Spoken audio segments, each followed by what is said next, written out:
The views and opinions expressed in this podcast are those of the individual guests.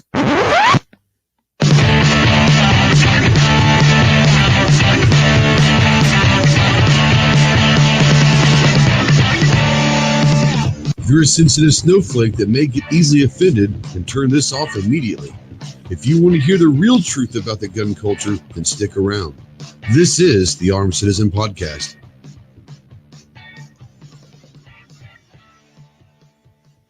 What is going on, my Ghost Squad? Welcome to the Armed Citizen Podcast live. Today is Tuesday, October 13th, 2020. This is episode number 162.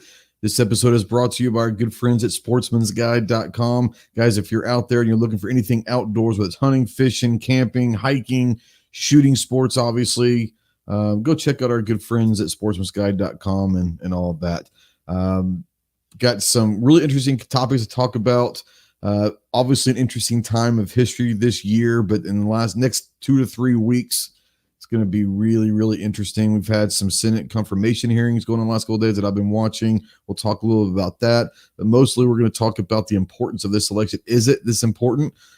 Some people say it's the most important election of our lifetime. Some people just kind of discard what this election could mean.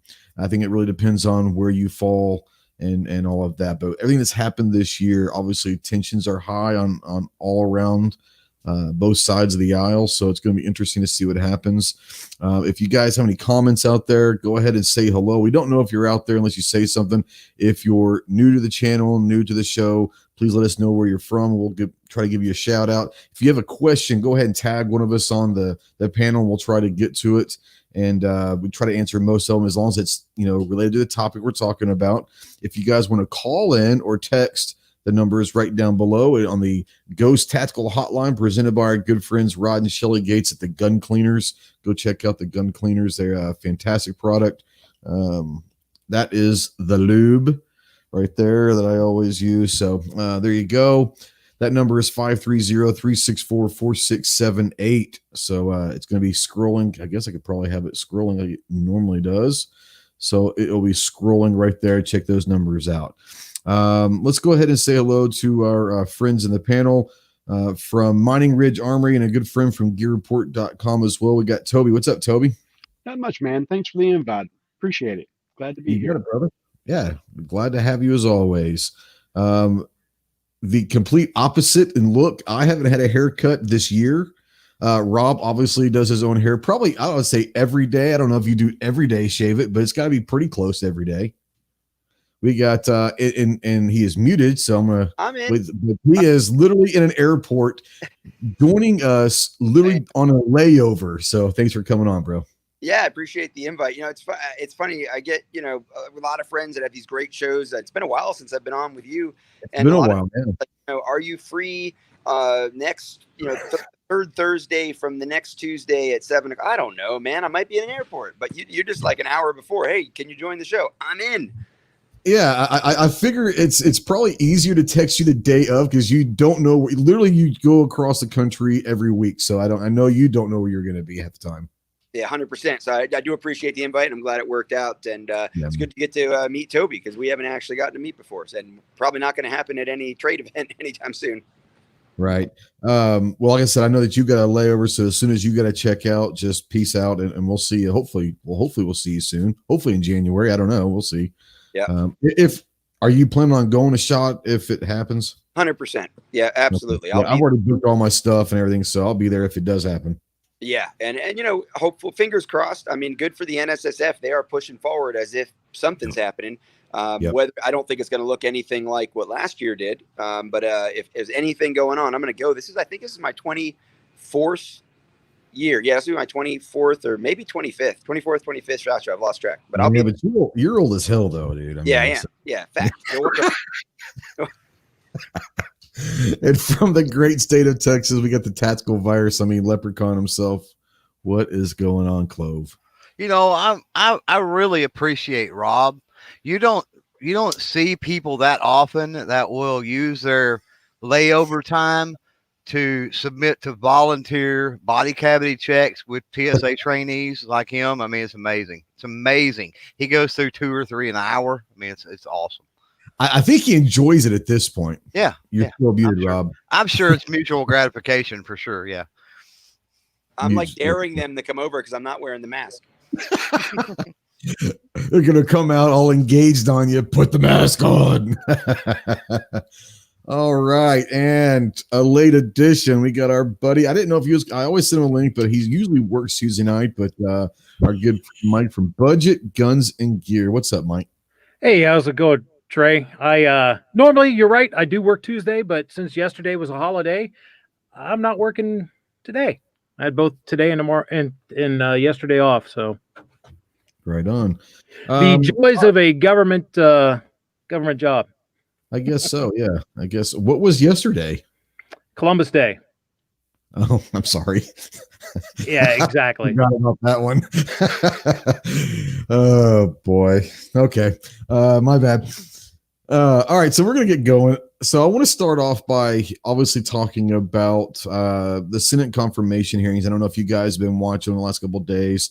Watched a little bit yesterday. I watched both the morning and the afternoon sessions today, and with Amy Coney Barrett. And if anyone has any skepticism on whether or not this woman is qualified for the job, all you got to do is watch for about 5 minutes of these Senate confirmation hearings, and you'll know not only is she absolutely brilliant, no matter whether she's talking to Ted Cruz or Dianne Feinstein, the greatest thing about her is she stays completely cool. She shows no facial expression, no matter what they grill her on. From my eyes watching the hearings, is she is not going to allow not only emotions, but she's also going to allow her personal feelings interject into her rulings. And I think that that's very important, because I think that being a constitutionalist at heart is going to be extremely important for the bench right now. And ultimately, that's what she is. She's a constitutionalist. And they grilled her on a number of things, and she stayed extremely calm.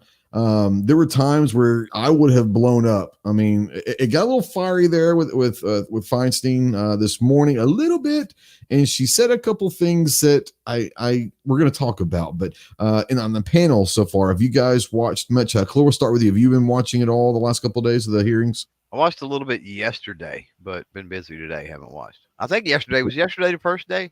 Yeah, it sure was. Yeah. Yesterday. Yeah. Rob, I know you've been traveling, but have you been able to catch at least any of the highlights or anything of the hearings?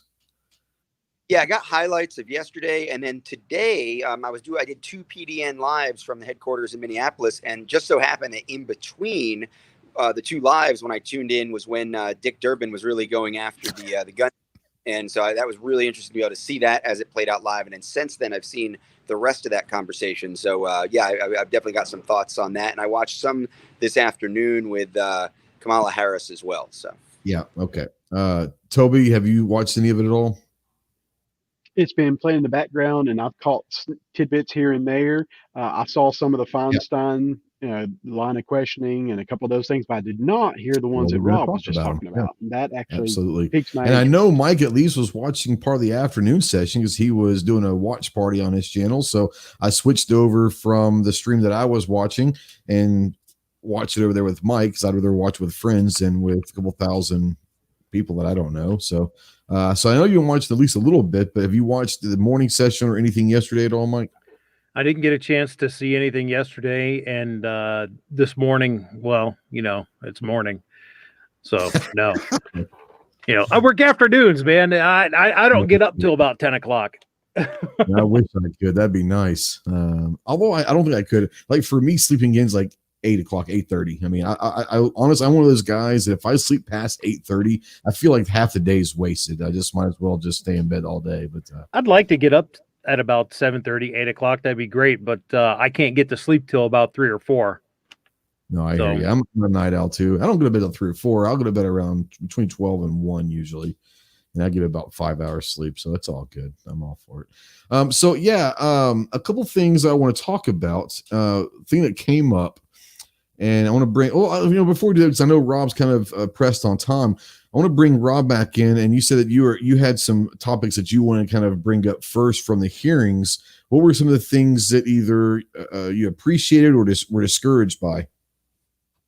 I don't think there's anything I was really discouraged by. I think that you're right. I think she is definitely very, very clear-headed. She's very articulate, obviously very knowledgeable. I mean, I think that was even clear, like in the research I was doing before she started speaking. You know, the way she carries herself, the talking points she chooses, the way she chooses to deal with some of the more aggressive questioning. I thought built Harris really well. You know, Harris repeatedly asked a question that, honestly, you know, she answered it 3 or 4 times about whether or not she would consider the ramifications as she was considering the Healthcare Act. She would consider the way that if it were struck down, she threw out 135 million Americans would potentially be harmed by it being struck down. And she asked that question 9 different ways. And at the end of it, I almost felt like, you know what, just say yes, because you're saying yes, but it's like you don't want to give her the yes because you will consider those people. It's just a matter of maybe not wanting to give her the satisfaction of a one-word answer. But you know, she handled that pretty well. She pushed it back. I really did like the way she answered the questions with Dick Durbin related to gun rights. You know, there isn't a lot of case law there for her to talk about. There isn't a lot of history for her to talk about, except for that one case dealing with felons. And there's this comparison to the voting rights and gun rights that gets brought up. And I thought she handled that really well. She did. And there was a quote, and I wonder if she misspoke. Okay. And I don't think she did, but if she didn't, there's a little thing, and Midnight Range team and I have been going back and forth.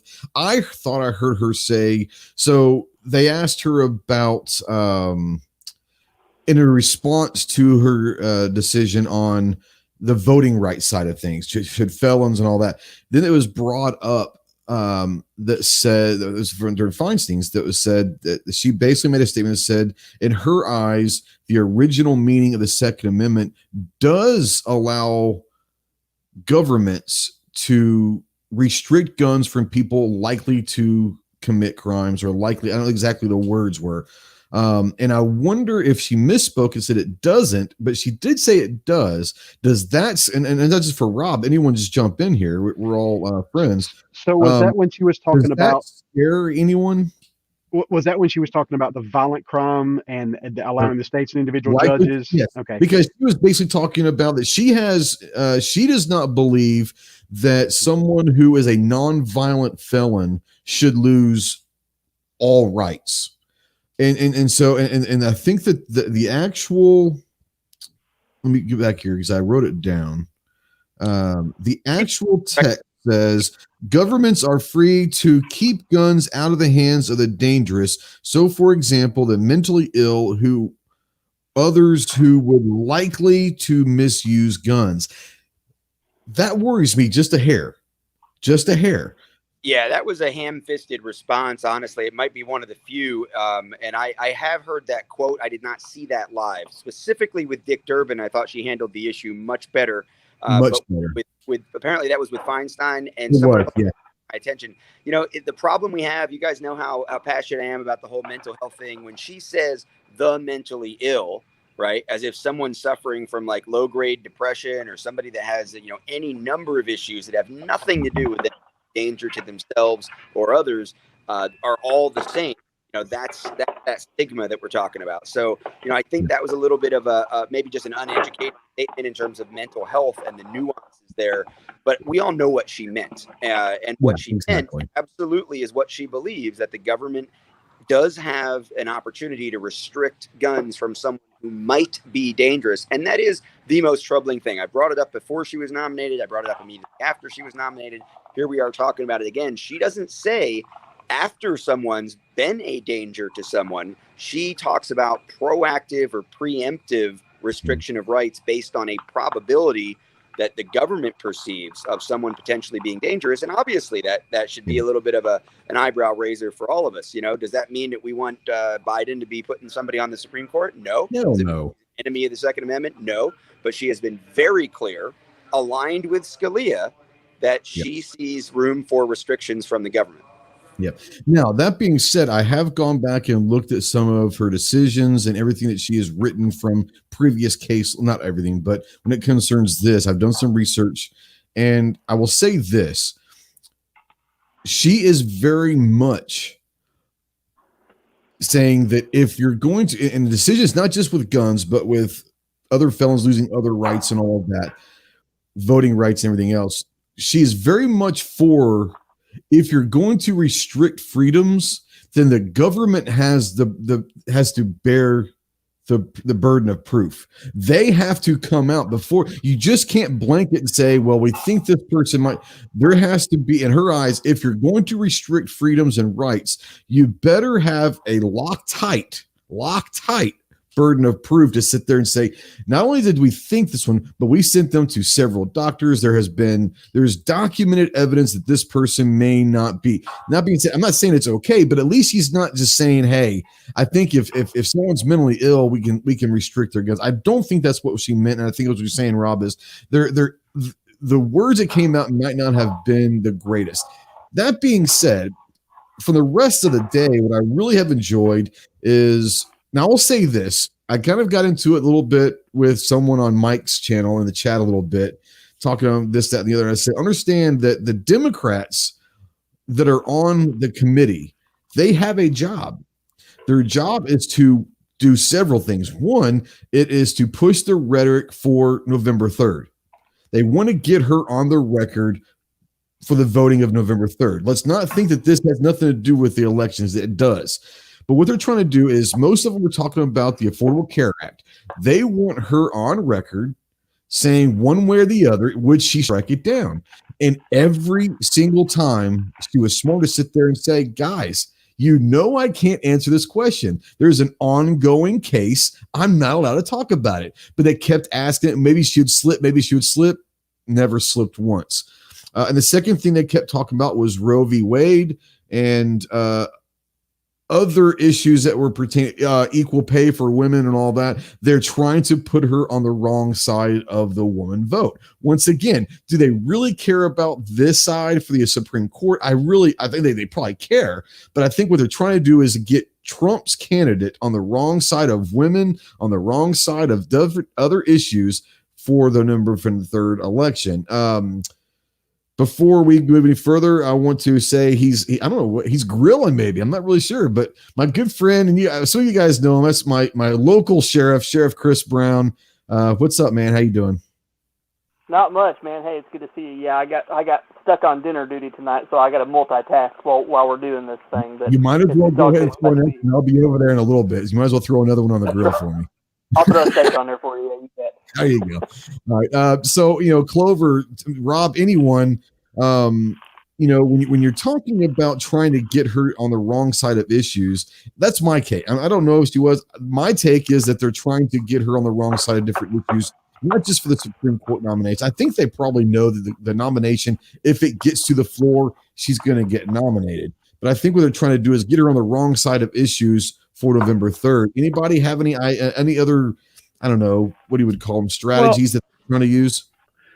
As I said earlier, it struck me that this was less about finding out what her positions were and what the ways she would likely rule are. And it was more about speechifying. They were just simply making political speeches as a run up to the election to try to score points for their side and against the other side. That's all it was.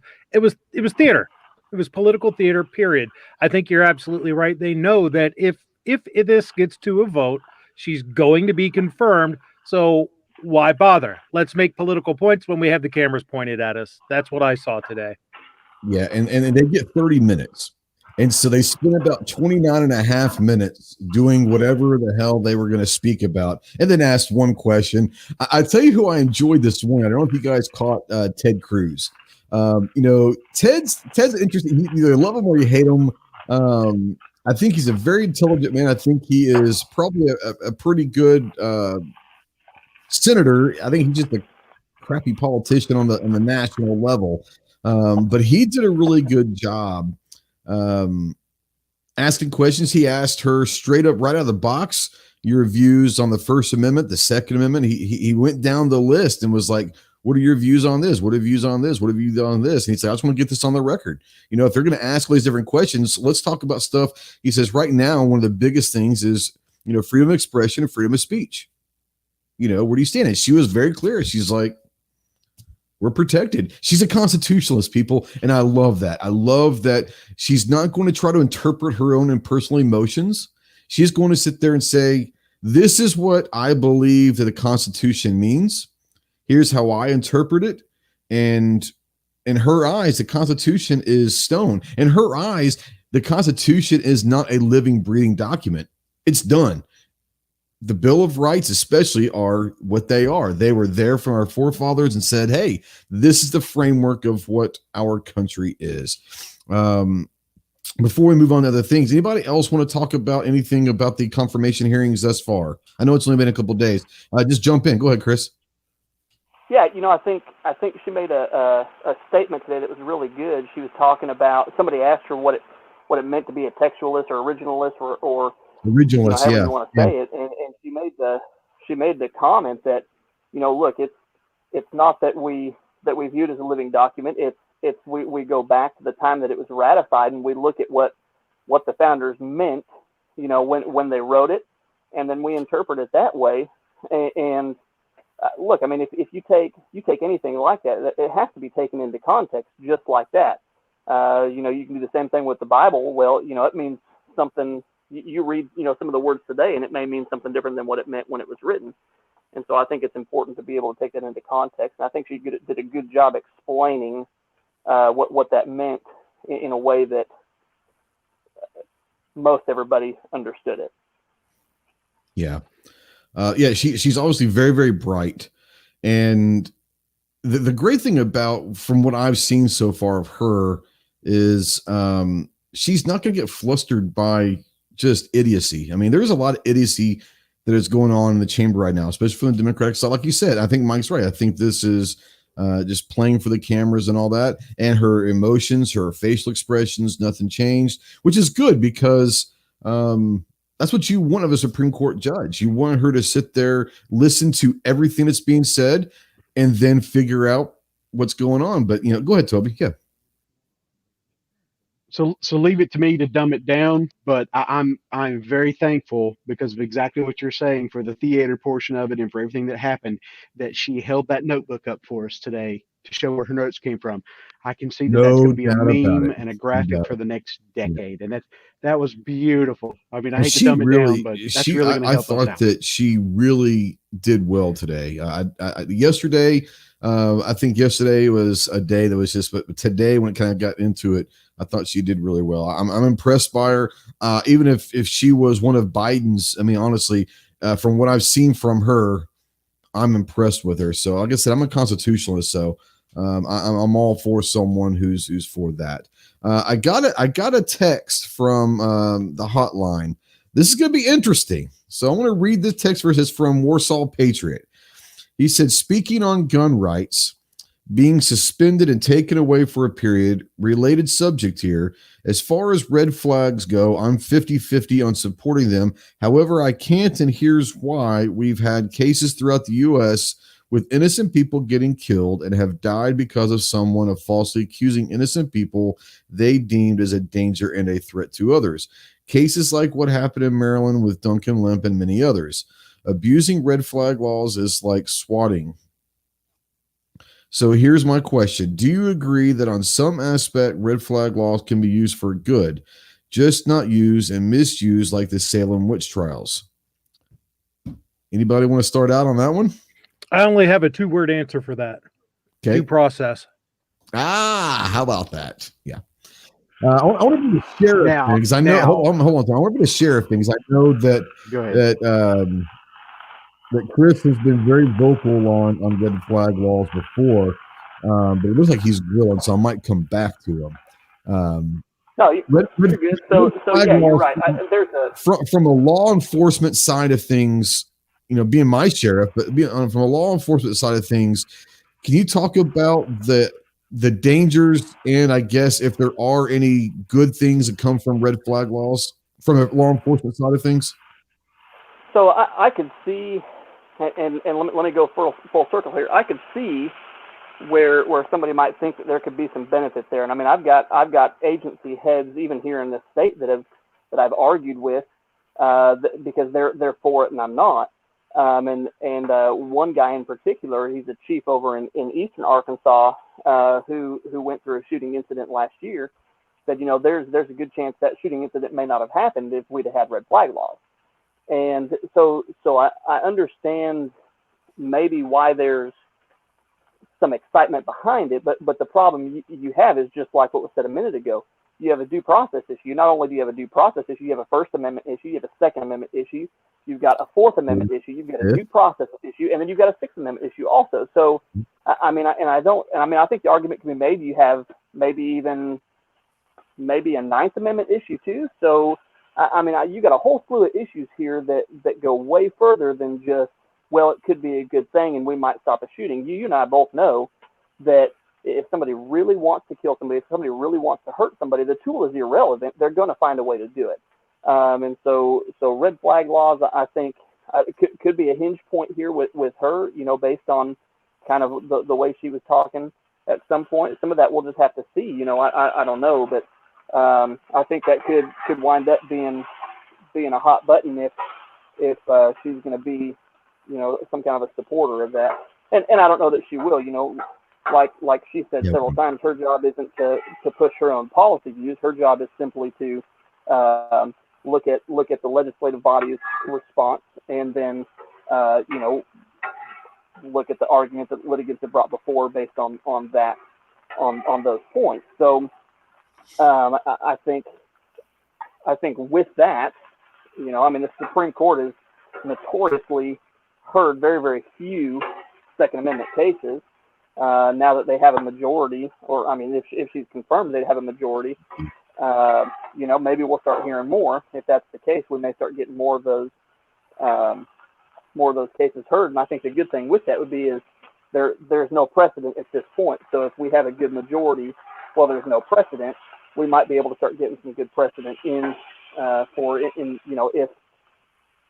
if the Democrats take a supermajority, and decide to start court packing. If we could get some precedent in maybe ahead of some of that might be beneficial to us, down the road. Absolutely. Anybody else want to jump on board with that? I think that the issue with the red flag laws possibly doing some good is the whole issue of how the laws are processed. If the law doesn't have a penalty for false reporting, if it doesn't have the involvement of mental health professionals, if it doesn't have a clear and short timeline for the restoration of rights, limits on fees, making sure that people aren't going to be charged storage fees and things like that on guns that were taken under them. The problem we've got is that the laws are here, right? And so until they're overturned, we need to make sure that these laws are written with due process and with appropriate penalties for abuse and things like that put into them. Now, there's an argument that there is due process in the sense that, the law enforcement does have to go before some part of the judicial branch and then come back, and then there's a hearing set. But if that's not done in a timely way and it's not done, with the minimal impact potentially to an individual's rights, then that's where the abuse comes in. So not a fan of red flag laws, but I accept that they're real and that we have to really be advocates for them to be done as well as possible if they're going to be done at all.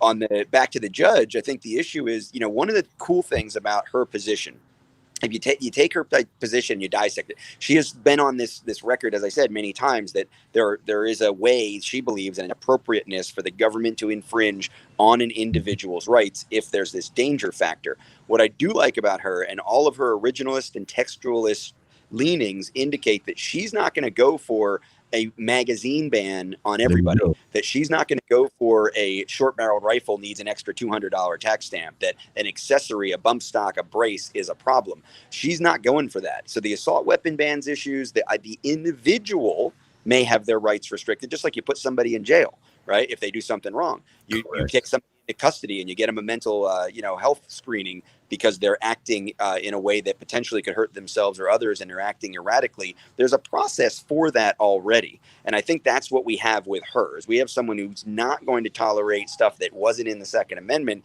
but just like any right can be restricted if you abuse it or if you're about to abuse it, you can actually be sanctioned by the government. I think that's what she's saying. So I think that's something we need to keep in mind.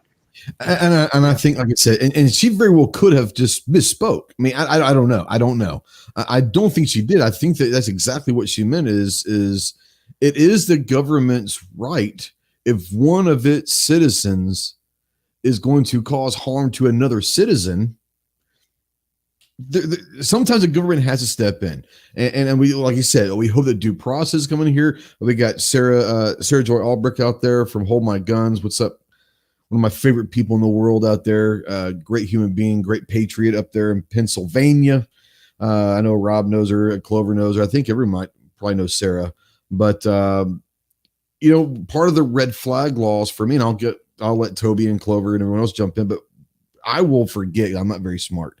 My point. My thought on the red flag laws is, I think that there are certain aspects of the idea that could make sense, but there's so many things that could go wrong. One of the biggest problems that I have is obviously the due process and all that, but what happens after the fact? What happens if you're going to take the firearms from this person? We know that there's a good chance they never get them back. Even if they're cleared, if they've everything back, there's a good chance that they'll never see those firearms ever again. And that's what I worry about, because if you do get falsely accused, and the court, the doctors, everyone says, think he's okay. I think we're good. What happens next? You've already separated the citizen from their firearms. What guarantee do we have that they're going to get them back? That's another aspect about red flag laws that scares me is getting the guns back to the person, either if they've been falsely accused or once they're deemed by doctors and judges and the court and the government that they're okay. How is that process? And I don't think people think about that side, because that's the whole dark side of the moon thing, is they want to talk about the prior to the guns being confiscated. I want to worry about how the guns get back when they are figured out. Toby, I know that you've wanted to get in here. Go for it. Well, I mean, I'll just wait my turn, no problem. But I mean, I'll still man it similar to what Sheriff Brown did, and then touch on what Mike said about the 2A portion about the whole, obviously shall not be infringed. That's a no-brainer. And like Rob said, laws are already there. But where I'm going with that is, I view from a steelman perspective, if we can't talk about both sides and have a logical and unemotional conversation about it, we're never going to get anywhere with it. So obviously in society, there is a real need to identify threats ahead of time, if possible, if there's any way to do so. And as y'all know, I'm a training certified training counselor for Emergence Disrupt, where they teach the Marines Combat Hunter program to citizens about how to identify pre-event indicators and such. And so I'm a huge fan of reading into a lot of those types of books. A huge fan of Joe Navarro, Gavin DeBecker, and I literally just finished a book by Joe Navarro called Dangerous Personalities, just like last week, I think, actually, is when I finished it. And where I'm going with this is, okay, set aside red flag laws, right? They already exist and that kind of thing. But at the root of the red flag law, what they're trying to do is identify a threat before it happens in such a way that is scientifically backed, and then to be able to actually make it actionable. So the harsh reality of it is, we as a society and as humans already have those answers. There's literally checklists. There's literally science. Every one of us have seen it 1,000 times. Oh, he was the quiet one, and we never. Well, no, wait a minute. He did used to kill squirrels and burn them in the backyard after doing weird things to them with propofol. Okay, guys, we're already seeing it, right? I mean, we're already seeing it. The people are there. So for me, it's similar to the. That was oddly specific. Listen. Not saying he might have experience with that. Don't know. I'm not here to judge. Don't get the video. Not now. Anyways, put the propofol on. Anyways, so where I'm going with that, though, is similar to my view on the Second Amendment. It's a training, right? It's the individual communities. It's the individuals. It is us as individuals, not the big government's problem. If we as individuals can truly learn to identify by being taught what to look for, those signs, we can then take that to the appropriate ends. We don't have to have Big Brother coming in, violating our rights with some random laws and random thoughts, when my wife would be able to tell you whether I'm going to go out and shoot somebody or not. I mean, you could literally ask her. The dangerous slippery slope of red flag laws politically is trying to legislate what's in someone's head. That's where we get really dangerous to things that we shouldn't be get anywhere near. When you start trying to legislate what's in someone's head, are there signs? Sure. Are we going to miss some? Absolutely. But the fact that the red flag laws, in essence, is trying to legislate what is in someone's head scares the bejesus out of me. Clover, you've been oddly quiet tonight. What's up? Well, I mean, I didn't catch day 2, so. Well, this is more talking red flag laws. I'm listening more than anything. My issue with red flag laws, and this comes from talking with dozens of law enforcement officers all the way up the chain from local PD to Texas Rangers, is there's, we talked about Midland, Odessa. We talked about El Paso. We talked about, what was the other one? The school one? Was that Santa Fe or I don't even remember now. Santa Fe. Yeah. We talked about, those specific instances, and, in each of those cases, it's kind of like Toby was talking about. There were identifiers, and there were things law enforcement could have done. Not red flag laws. There were things already on the books that law enforcement could have done, but for whatever reason, they did not do it. So does this go into, and especially with Sheriff Brown here, I don't want to point fingers at law enforcement or whatever. Every department is different. Every department is different, and their budgets are different, and what they've got available for training and leadership is a big thing. And I think probably Sheriff Brown would attest to that for sure. So where was the breakdown that the law enforcement didn't utilize the tools at their disposal, right? And, who knows? That's all internal investigation and trying to figure that out. But nobody looks to that. It doesn't seem like nobody dives that far because they don't want to take a blame. You know what I mean? When those identifiers were present, there were tools available, and nobody acted on that. Nobody wants to take that blame and raise their hand and say, oh, okay, I'm Officer so-and-so, and I'm responsible for this mass shooting. You know what I mean? What are they going to say? Oh, we need red flag laws. We need something else. No, you don't. You just need to, as Toby said, identify the problem. And number 2, you need to do what's already on the books and actionable and things you can do with it. Yep. Yeah. So I know where Sheriff Brown is on this, and I think everyone kind of probably that knows Chris knows this already. But I want to kind of get your idea. When we talk about red flag laws and confiscation of firearms from citizens, I know that you said that you or your department won't have any part of that. But as a whole, talking to the other sheriffs or the chiefs or at the state agency levels and all of that, in general, I don't want to put words in mouth, but in general, if there was to come down at least at a state level of a red flag law and someone is telling, a judge is telling the law enforcement to go to Jim Bob's house and confiscate his weapons. I know what your stance is, but do you have a kind of a feeling around the other law enforcement, at least the sheriffs or chiefs or agencies around the state of Arkansas, how they feel about the confiscation? Because you guys are going to be the ones that are really, the politicians aren't the ones going to be in trouble. You guys are the ones that can see the hairy shit of the side of the confiscation thing. Yeah, and not to put our Sheriff's Association a whole lot on blast, but we have a couple of conferences a year. We have phone calls, we have quad meetings, and so we get to talk to all the other sheriffs and have some of these discussions. Not so much with the police chiefs, but definitely with the sheriffs. And it's like every other state. There's going to be a mixed bag. You're going to have some guys that are really strong and just stand and say, nope, absolutely not. You count us out.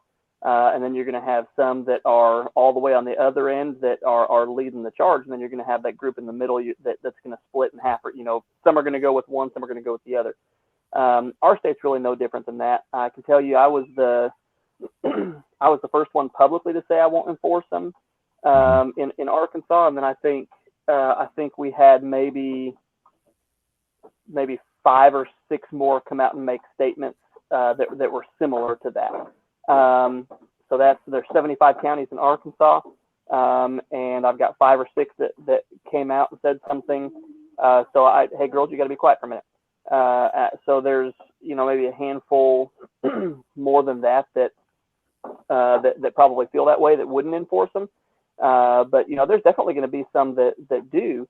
We had, and I think maybe one of the last times I was on here with you, I told this story about I was in DC last March, and we had that was our legislature was in session, and they had a bill that was brought forward or to be considered over doing away with stand your ground law, or I'm sorry, not stand your ground law, gun-free zones.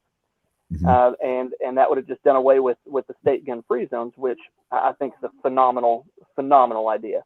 What is it, like 98% of all mass killings happen in gun-free zones. Do away with gun-free zones, and I think you do away with some of that problem.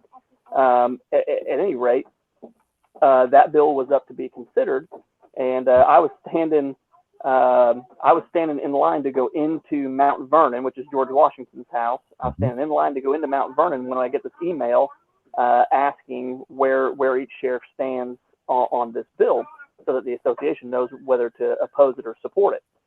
And so I get the email, I look at it, and I'm like, oh yeah, that's great. So hey, click back, I support that, not a problem. Stick the phone back in my pocket. We make it through like one of the wings of his house, make it into the living room, and my phone starts beeping. And so I pull my phone back out and look at it, and email response after email response. Shouldn't support this bill. This is a bad bill. I don't support this. We should oppose this. I mean, just one after another. And I'm thinking, man, whose living room I'm standing in right now, he'd be spinning over in his grave, hearing this from elected sheriffs. And I wrote a big log response out to all of them that said, guys, we have to remember the oath that we took, the oath that we all, swore that we would uphold. And, and everybody just about across the state of Arkansas, all 75 sheriffs for the most part, say that they support the Second Amendment. And my point to them was, if you say you support the Second Amendment, it's time to start doing that. You have to decide where you're going to stand and stand there. Don't keep moving back and forth. And I had 1 or 2 call me after that and say, I read your email. I changed my mind. I shouldn't have opposed that. But I'm telling you, we're the minority. We're not the majority in that. And that bothers me. It looks like Rob's going for another rectal exam. You heading to the gate? Yeah, man. It's been good chatting with you guys. Sheriff Brown, I appreciate what you just said. I know that's true in a lot of law enforcement communities around the country, that there's very few people willing to speak up, but when people speak up, they do have influence. So thank you for that, guys. As always, everybody, appreciate you all. Let me jump on. Have a good one, Rob. This chat. Hopefully see you soon, bro. He's out. Yeah, it was pretty cool. I mean, as I said, he said, I've got about an hour of layover. So he said, I'll jump in. It just worked out perfectly. I haven't talked to Rob, in a while. So it's good to see him. This year's just been a weird year. So it is what it is. But yeah, exactly what Sheriff Brown was saying is what Rob was saying. There's going to be positive and negatives on both sides. There's going to be support on both sides of the thing. But ultimately, like I said, it is interesting. It's hard. It's easy for us to sit there and say, red flag this or red flag that. But maybe a few of us, I'm not one of them, but maybe a few people out there are actually going to be on the front line. And if you've never had to go serve a warrant, if you've never had to do anything, much less try to go to someone's house and confiscate their firearms on their property, there's probably not a worse feeling in the world. I can't imagine being a law enforcement officer, knowing that you've got to go to a guy who, whether he is or not, has been deemed to be mentally ill by the state at this point, to go and say, hey, I've got to take your guns. I'm going to pass. I'm good. Let them have them. Being in corrections sucks right now. I can't imagine being in law enforcement right now. Yeah. Oh, I can imagine that the corrections is going to be, bad right now. Yeah. I mean, I can imagine that. Especially with, I'm sure you guys have some crazy ass new policies and all that as well. So I bet you life's been real fun this year for you. But all right, so the next topic that I want to bring up, and get my notepad over here. Okay, so was talking about we're on Mike's chat, and there was someone in there that had made a comment that said it was a Democrat speaking from Hawaii, and she was very, I'll give her, she was annoying as hell. But a comment was made about she's just going down the Democratic Party line. She should should do something to represent her people. Here's the thing. This is why elections are so important. Is yes, when you elect someone, we talk about emailing and calling our representatives and senators all the time. Do that. Don't stop doing that. But understand something. When you vote someone in to be your senator or your representative, by proxy, you're giving them the authority to represent you. So their own personal beliefs now become your personal beliefs in that district because you elected that person. And by proxy, you're now saying, we know what you've run on. Here is all the stances that you've taken. Here's a platform that you campaigned on. We get that. So we like that, so we're going to elect you. Do they have to listen to their constituents? Well, technically, they did listen to their constituents when they got elected. So what I'm saying to you is, I hate to say it, I don't want anyone to stop emailing or calling the representative or senators, but understand that ultimately, by electing them there, you said, I agree with what you're saying, even if they won by 1,000 votes. Their voice now becomes that entire district's voice because they were elected. And that's the unfortunate thing. That's why these elections are so damn important. Is it's not just the president and all of that. It's not just the sheriffs. It's everything that you're saying is when you vote for someone, you're giving that person the right to speak for you.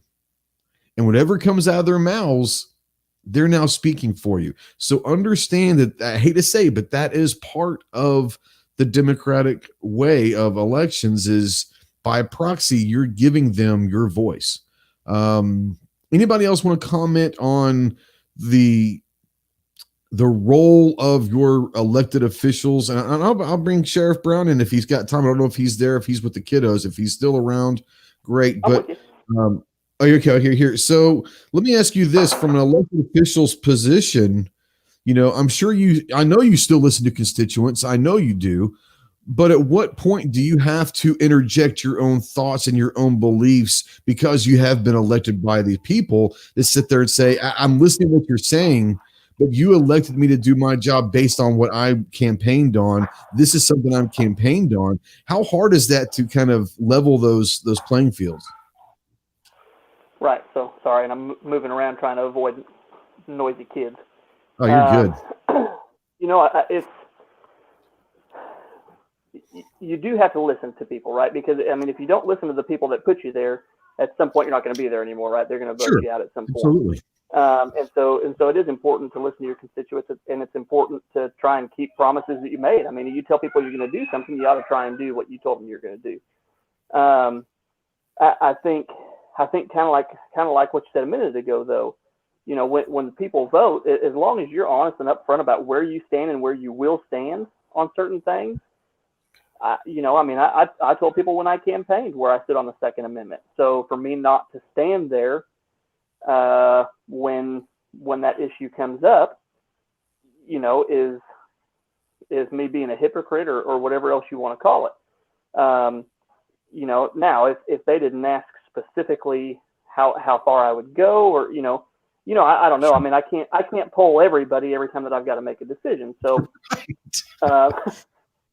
that's what democracy is. That's why we don't have a democracy. That's why we have a republic. But republic. We have to try.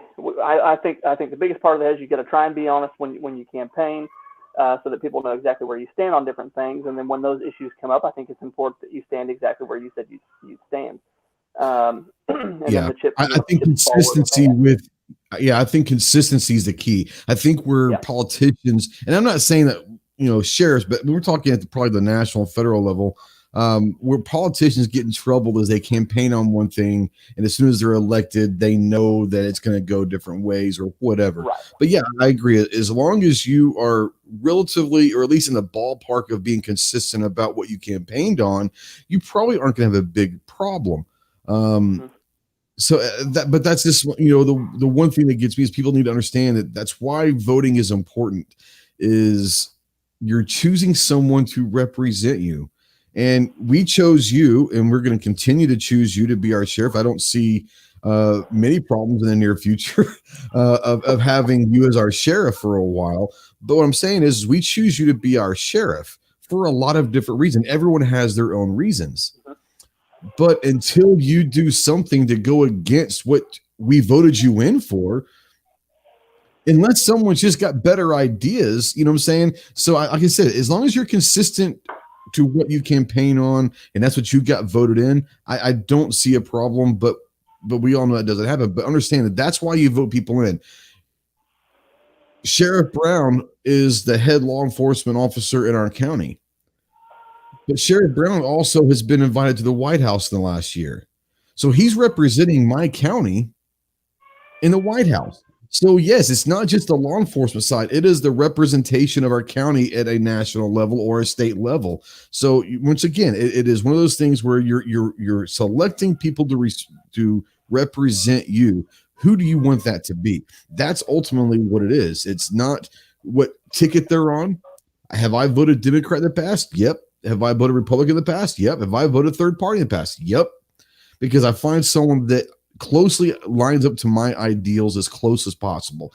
Has there ever been a candidate that has 100% lined up with me? There's no way in hell they can, because I'm a weird dude. I have a lot of different ideas and a lot of different stances.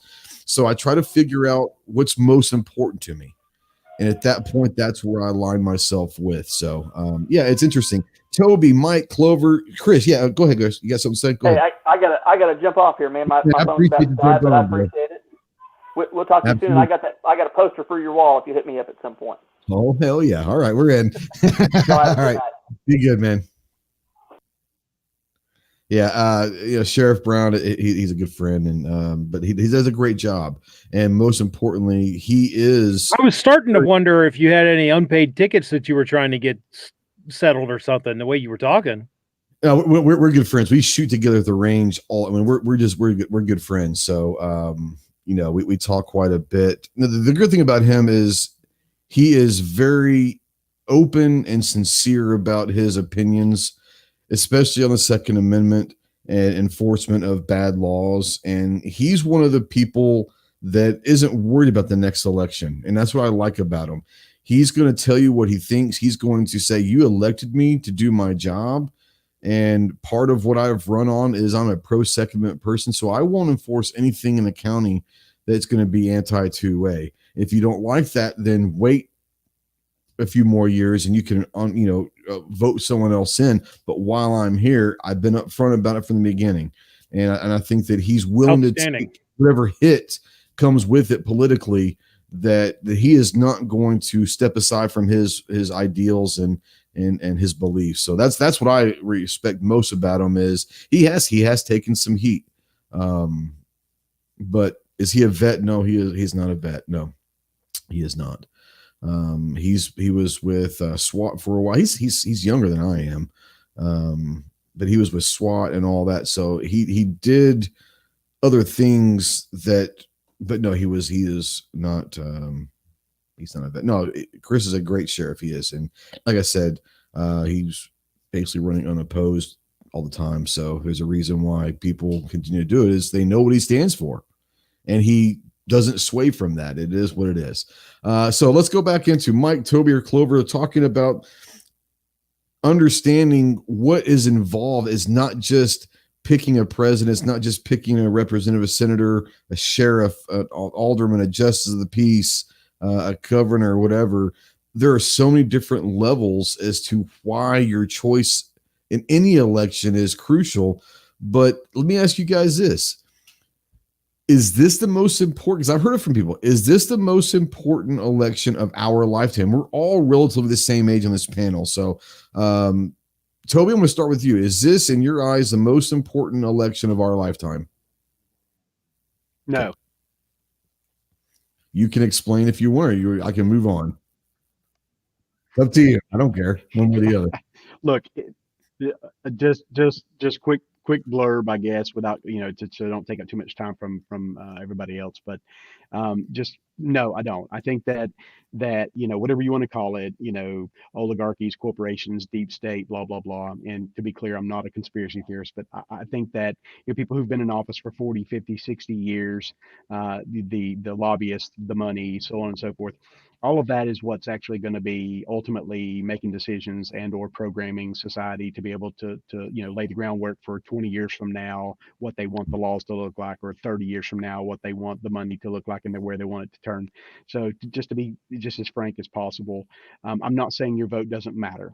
Okay, let me be abundantly clear on that, because the masses do speak, and they do speak with their votes, and they do speak with their money. That is literally, as we know, how you can get anything actually done and changed. So your vote absolutely matters. Do I think it is bar none the most important vote in your lifetime? No. Do I think that we have two very interesting candidates, one of which is more of a clear choice for me than the other? Mike, what about you? Like I said, it's been brought up to me, and I was asked over the weekend. Actually, I wasn't asked. I was told that this is the most important election of our lifetime, and I started thinking, I said, I don't. We've had some weird stuff happen in my lifetime, So what do you say about that? 4 years ago, I said unequivocally yes, because keeping the Supreme Court and the federal judiciary away from Hillary Clinton was the single greatest thing that our country did in electing Donald Trump. Yes. I'm going to say yes again because of the same reason.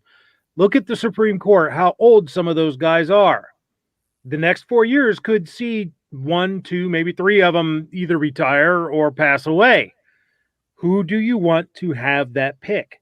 Who do you want to have to continue the work of appointing federal judges to the circuit courts?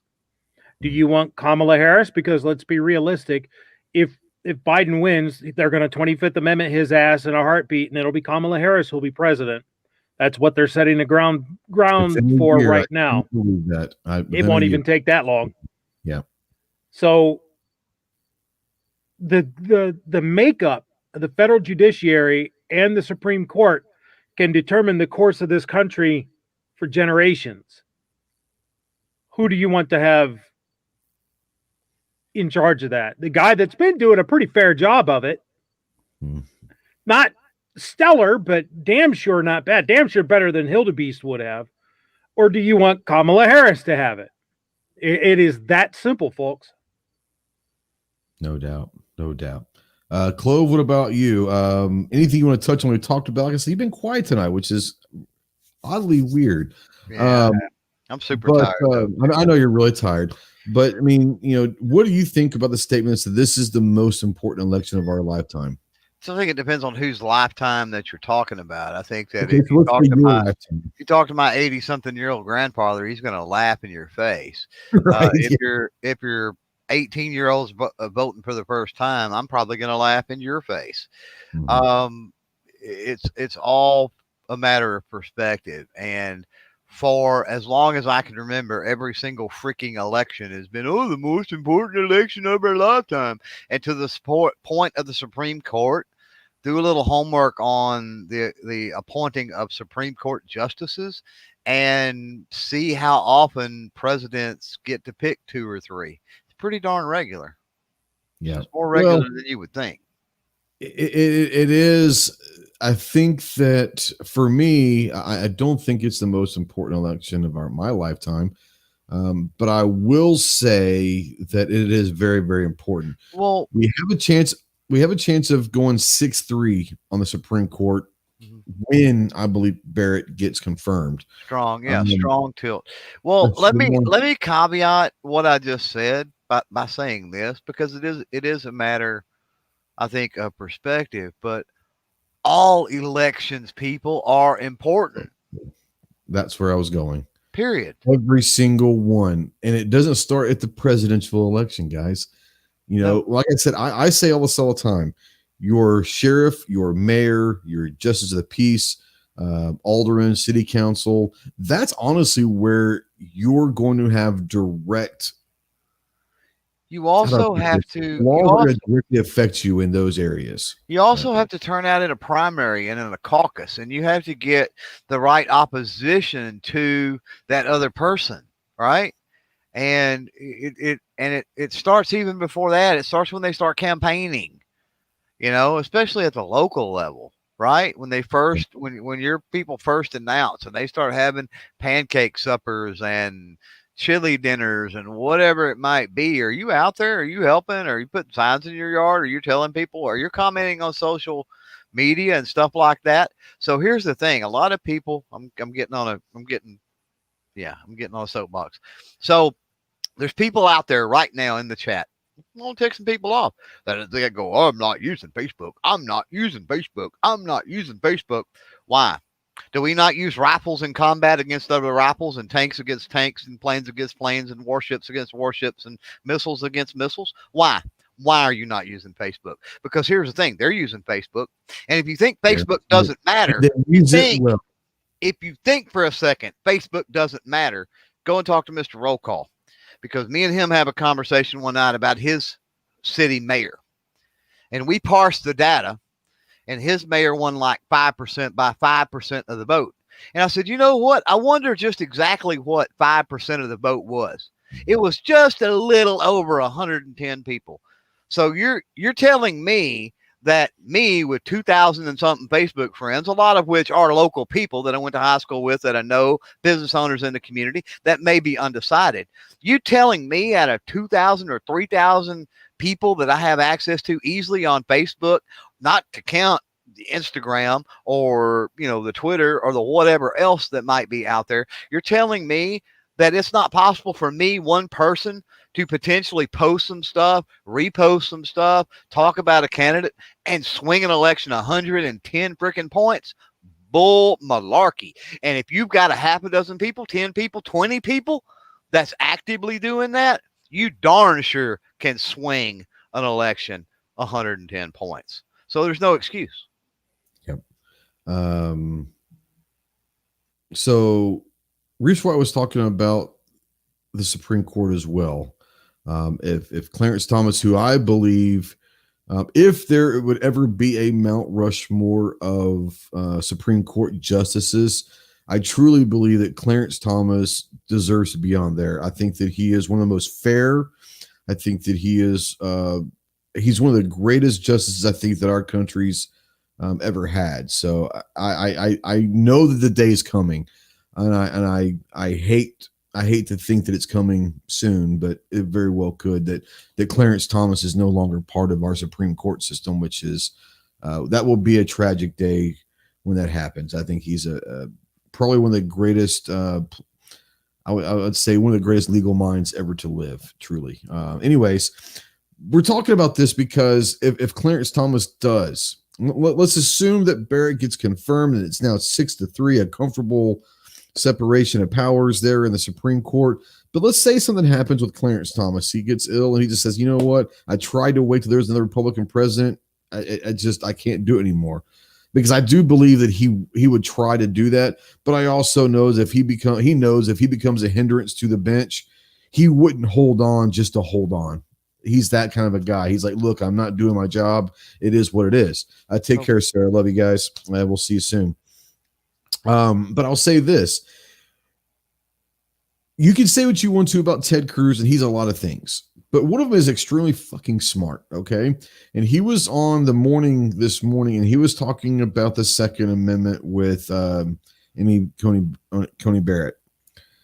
And he brought up the importance on the Republican side because someone was bringing up I'll bring it here in a second, Clove. But the previous Democrat was bringing up the whole. It was Lincoln was the last time that someone tried to rush this confirmation in, and even Lincoln, your great Republican president, said that he wouldn't do it until after the election. Blah blah blah. Ted Cruz came in and said, why is it important?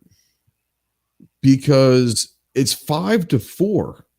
If she's not, let's say it goes the other way. If we wait and something happens and now it's 5-4, all it takes is one. You look at DC versus Heller, 5-4 decision. One person changes their mind and now it's 5-4 the other way. We no longer have the right of self-defense by firearm according to the Supreme Court.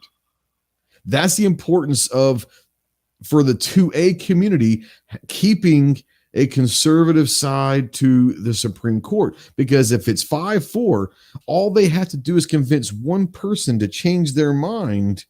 And now it's 5-4 the other way, and DC versus Heller would have gone completely different. Like I said, if it had gone different, one vote and the Supreme Court was changed, the Supreme Court would then rule that the Second Amendment does not protect the right to self-defense. Think about that, guys. Think about concealed carry. Concealed carry would not be a thing without DC versus Heller. Roe versus Wade, I believe, was a 5-4 split.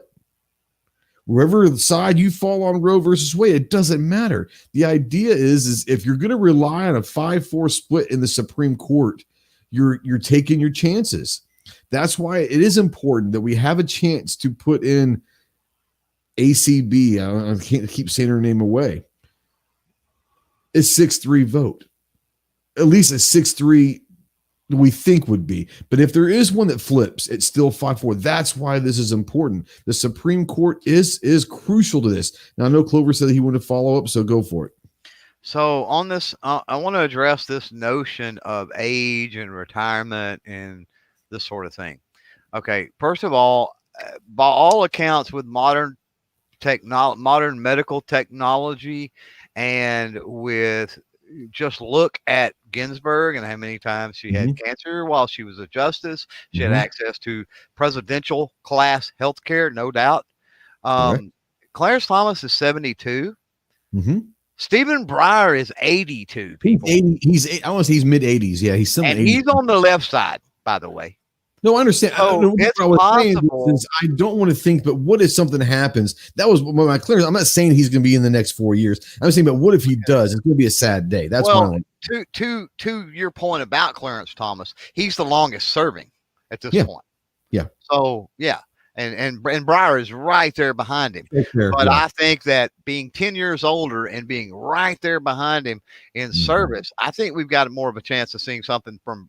Way more of a chance from Breyer than we do from Thomas. I don't foresee, if something was to happen, Trump does not win. I don't see, it would have to take. It would take a devastating health issue. Yeah, he would Thomas. Not. I don't think he would retire. I don't at all. Even with a devastating health issue, I don't think he would retire. Yeah. It would have to take him out in order for him to be gone. I don't think he would do it. Now, if Trump is reelected, could I see potentially him stepping down at that point? That way Trump can feel that? Sure. Yeah. I think that he's got I think he's got 10 good years left in him, because if you read any of his things that he's posts or read any of his anything he reads or listen to him talk, he's a 72-year-old that's still got 100% of his brain, and his brain is a big one. He's just a good man on top of that. And like I said, even if he was a liberal, he's a good man. He stands on his principles, but he's fair. And I think that especially at the Supreme Court, you can't let emotions take over. Yeah. You can't make, and this is one thing that the Democrats did a lot today in the hearing, is they wanted to make personal impact stories that Julie did this and Julie needs this. And what if Julie gets raped and Roe versus Wade is overturned and all that? You cannot on the Supreme Court, on any bench, but especially in the Supreme Court, you cannot make judgments based on personal impact stories. Right. You can't do it. And I think that there are some that have and will. Clarence Thomas is not one of them. Clarence Thomas is as big of a patriot up there. This is a man who truly, truly believes in the idea of America. And that's why I love him so much. Is he is truly an American. He loves America and what America stands for. And then, like I said, I mean, and I'm a constitutionalist, so maybe I take that stuff. That's probably why I like Barrett as much as she's a constitutionalist, and I think she's going to be straight with the Constitution. I don't think that she's not like Kavanaugh, who was a self-proclaimed precedent person. He loved precedent. You have to love precedent if you're going to be the judge, especially at the Supreme Court. But you can't let precedent rule, your decision making. You get your decisions have to be based on something, and if it's based on the Constitution, I feel much safer. That's just me. It was Samantha. I'm sorry, it wasn't Julie. It was Samantha. You're right, Rich. To speak to the Thomas thing again, the longest serving justice was about 37 years.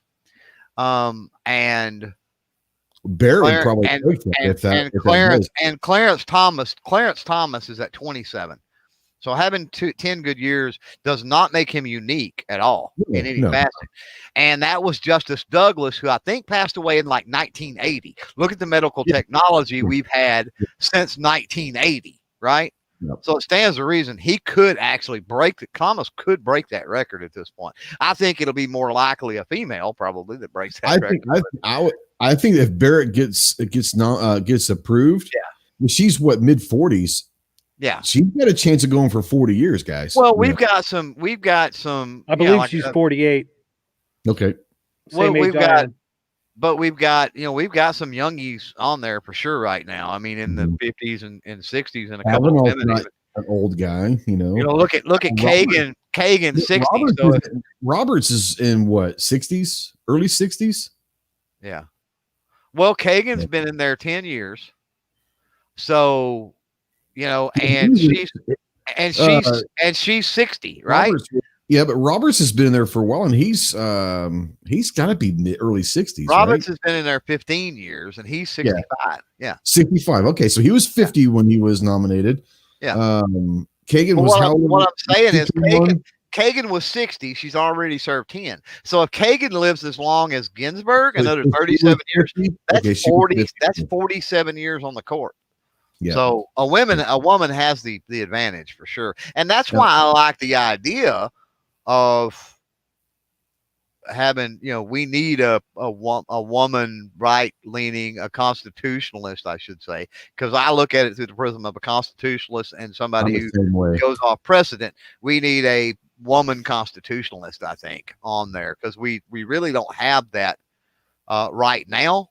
We've got Sotomayor, who I think is somewhere in the middle, and we've got Kagan, who I think is somewhere to the precedent side. And I think having Amy Coney Barrett to balance that female representation on the court would be good. And Kavanaugh's very much a precedence guy. I mean, that's what he. Oh yeah, and I've said it a lot of times.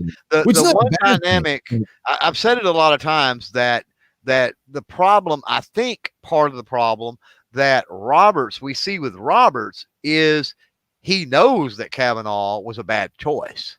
Yeah. Right. And Kavanaugh doesn't want to put he don't want to shift all his chips into the middle of the pile. You know what I mean? Not on if he doesn't have the trump card, no pun intended, right?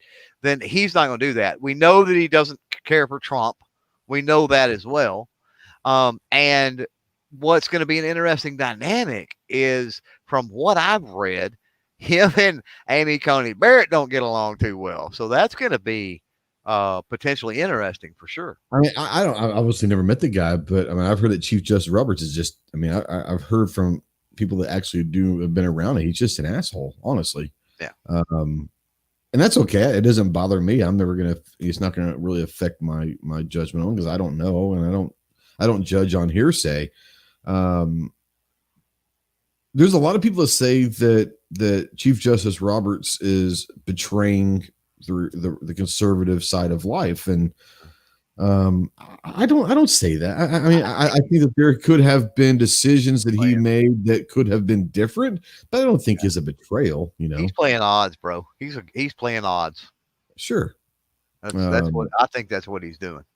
Yeah, and I mean, is that a conservative approach? Depends on how you play the odds, I guess. As a former fairly serious poker player. You can play conservative and you can play liberally. You know what I mean? So I guess it depends, but I think that's why we see him go more precedent sometimes and more constitutional others, is because he's really neither. He's a gambler. He's going to go with wherever the odds. If the shift is one way and he's not the deciding vote, he'll probably go that way. Yeah. I tell you, the one thing that does scare me, and this is why I don't like having him as chief, okay? Because he does have that sway vote, right? Uh-huh. I think Roberts is in it. I think at this point, Roberts loves the historical side of being Chief Justice. Uh-huh. He has the opportunity to be historic. And sometimes when you're worried about your legacy, if you will, instead of the law and the Constitution, that worries me. I think that I'm going back to Clarence Thomas. I do not, and I might be completely wrong, I do not believe that if Clarence Thomas was chief and had the deciding vote on any of these big, huge things, I don't think that the thought of this could be my legacy would ever cross his mind. Nope. I think it crosses Robert's mind. Yep, absolutely. I absolutely think it does. Yeah, that's what I said. He's gambling, and he's not gambling he's gambling for personal reasons. He's gambling because he wants his legacy to be on the right side of history. And I think he understands when we talk about, this is where we get into the 2A thing, right? Well, why do they not hear the 2A cases? I think because for him, I don't think he would go against the other constitutional judges. I don't think he would do that, but he doesn't have enough tilt to guarantee that, right? And if it goes badly, then I think he knows enough about the value of the Second Amendment to know that could be a very bad thing for this country. And he doesn't want to go down as the decision that descended us into turmoil. You know what I mean? No, I hear you. I'll put you this way. I wish we had Thomas as Chief Justice. I'll say that. I do too. I mean, once again, yeah, absolutely. And I don't know why he's not, honestly. Maybe, I don't know. I will say this. I agree with what you're saying. And Toby, Mike, you guys just jump in. At this point, we've been doing this long enough together. You don't have to worry about stepping on people's toes. At this point, I'll say this. I think that if they get the confirmation of Barrett, and it's technically 6-3 if you want to consider conservatives versus liberals on the Supreme Court. Say what you want to about parties who elected or who nominated them and all that. 6-3. At this point, I do believe you're going to see a lot of 2A cases that you never heard before, because what you said, Clover, he's not going to have to be the deciding factor anymore. Yeah. But I still think, like I said, I don't view it from, and you agree with me, I don't view it from that standpoint. I view it from conservative versus president. And the problem with that is, even if we get Amy versus precedent, but yeah, even if we get Amy Coney Barrett, that gives us, and we'll do the counting now, that gives us 1, 2, 3, 4. That gives us 4 constitutionalists. That gives us 4 constitutionalists, 3 precedent, and 2 that are centrist, I think. So we still have, you know what I'm saying? On that spectrum, yes, we've got the 4 over here, but we've got 2 that could swing. You know what I mean? Right. So it's still, I think, even with Amy Coney Barrett, depending on what gets brought before the Supreme Court and how it's argued, people forget this all the freaking time. It's got to be in the right font. It's got to be, there's not just the nuances of the case, and it has to be argued appropriately. Down to the font and the type space and everything else has to be right. You know what I mean? So depending on what it is, I still think we've got toss-ups going on. Yeah. Now, Pancake Boy out there says, how does one become Chief Justice? It's presidential appointment. But here's the interesting fact is, if something happens with the chief, whether they resign or health issues take over, he does not have to promote one of the associate justices to the chief. The person that he nominates to take that person's place on the bench, he could sit there and say, I'm nominating this person as chief justice, not as associate justice. Throughout history, only 5 associate justices have ever moved up to chief justice. 5 out of all the chief justices we've ever had. 5 is all that's ever moved up. Yeah. The rest were clean appointments. Yeah, and that's typically what they do is this is my nominee for chief. And I don't know why, unless it's a legacy thing. I don't know why. If I was, let's say I was a Republican, I was in this situation and I was replacing the chief justice, I would give it to Clarence Thomas. He's been on the court the longest. You know what I mean? I agree.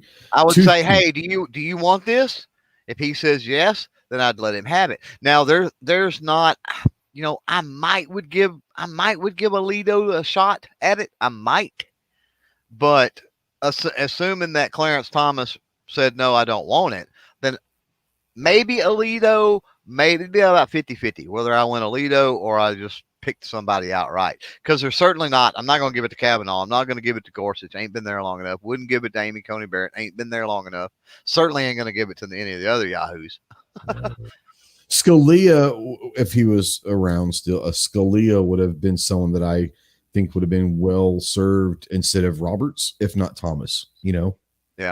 That's just me. I think that Scalia or at the time, you said 15 years ago. So Scalia and Thomas were both on the bench when Roberts was appointed chief. 2 things. One, legacy. Sure, I'll take that. But you have to remember, one, the president will be appointing a chief justice that is going to be typically 45 to 50 years old. So you're talking about the same thing as having a 50-year-old justice. You're talking about having a 50-year-old chief. So you have a potential of 30 to 40 years of a chief. This is true. Right. This is big. 2, you also have to think of is I don't agree with I'm the same way. I think that they should. I don't know if they should go by tenure. I don't know if they should go by date of appointment, like who's been there the longest. I don't believe that. But I do believe that the chief should. I don't know. I think it applies. But I don't think it should be voted on by the justices either, because that can get really shaky. But I think it's too much to handle. Let's just say that Barrett was going for chief. Okay.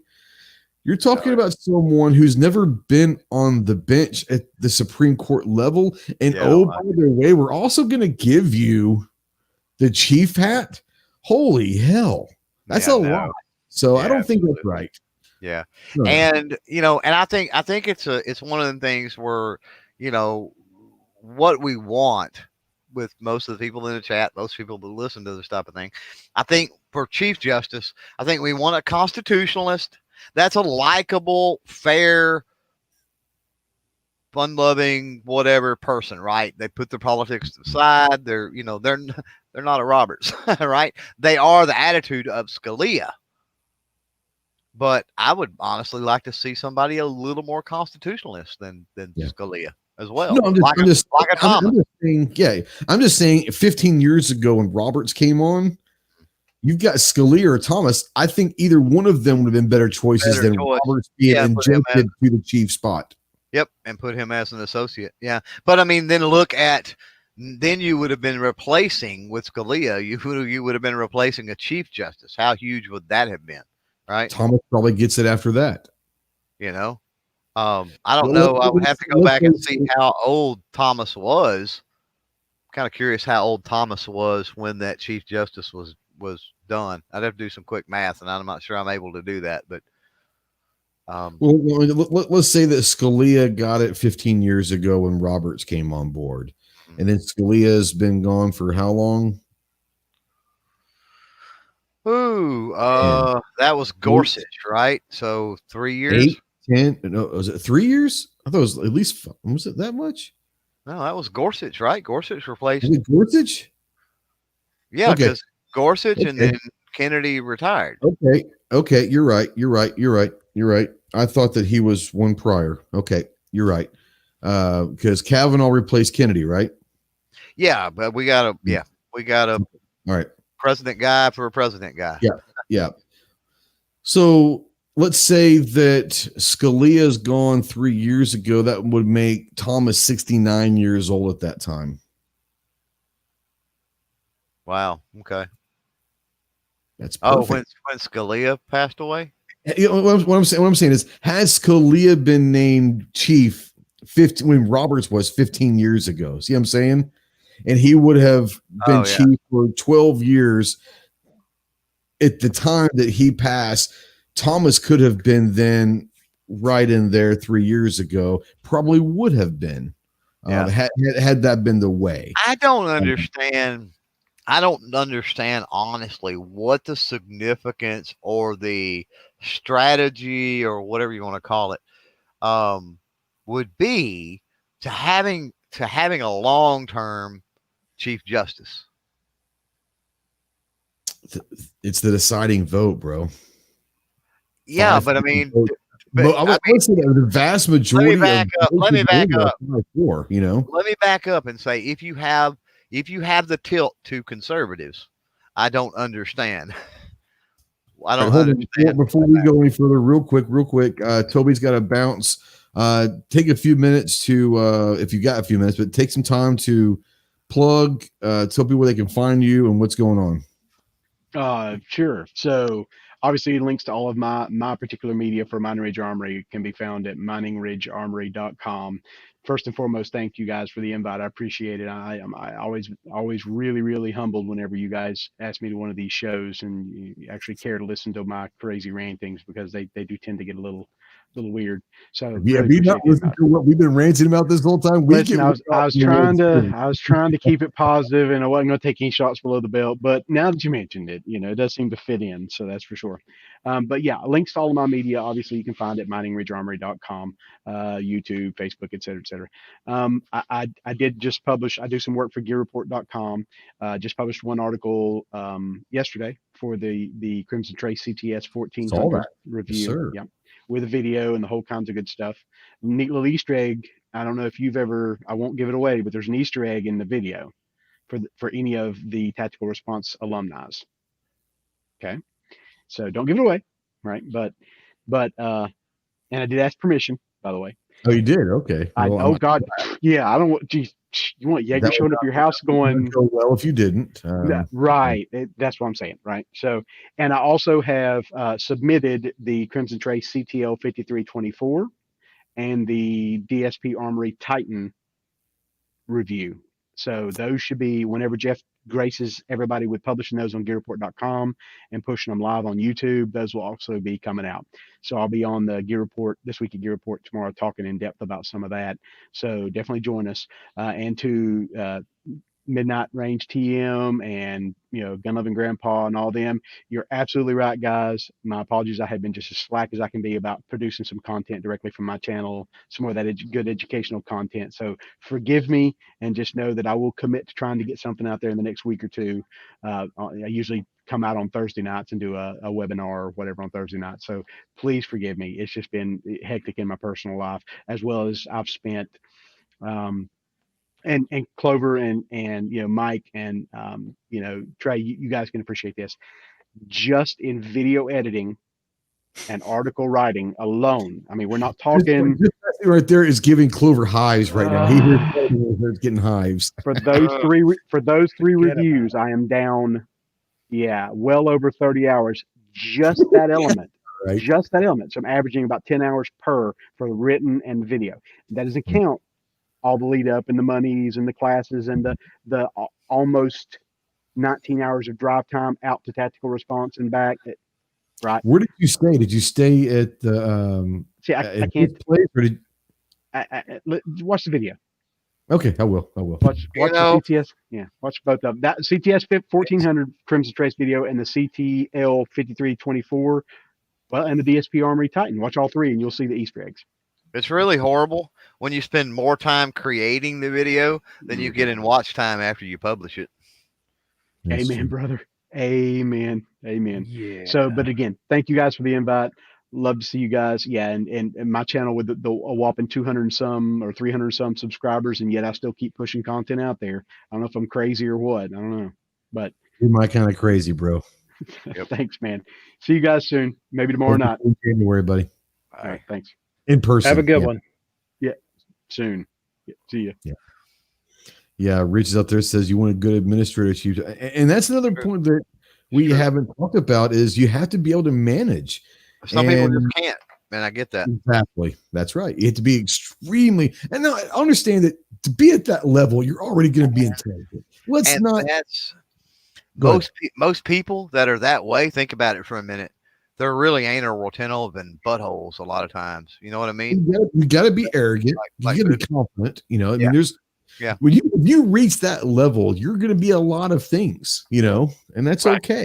Yeah, I think so. And so maybe Roberts is like him, maybe love him. Maybe he is right now what we need. We'll see. We're fixing to see, I think.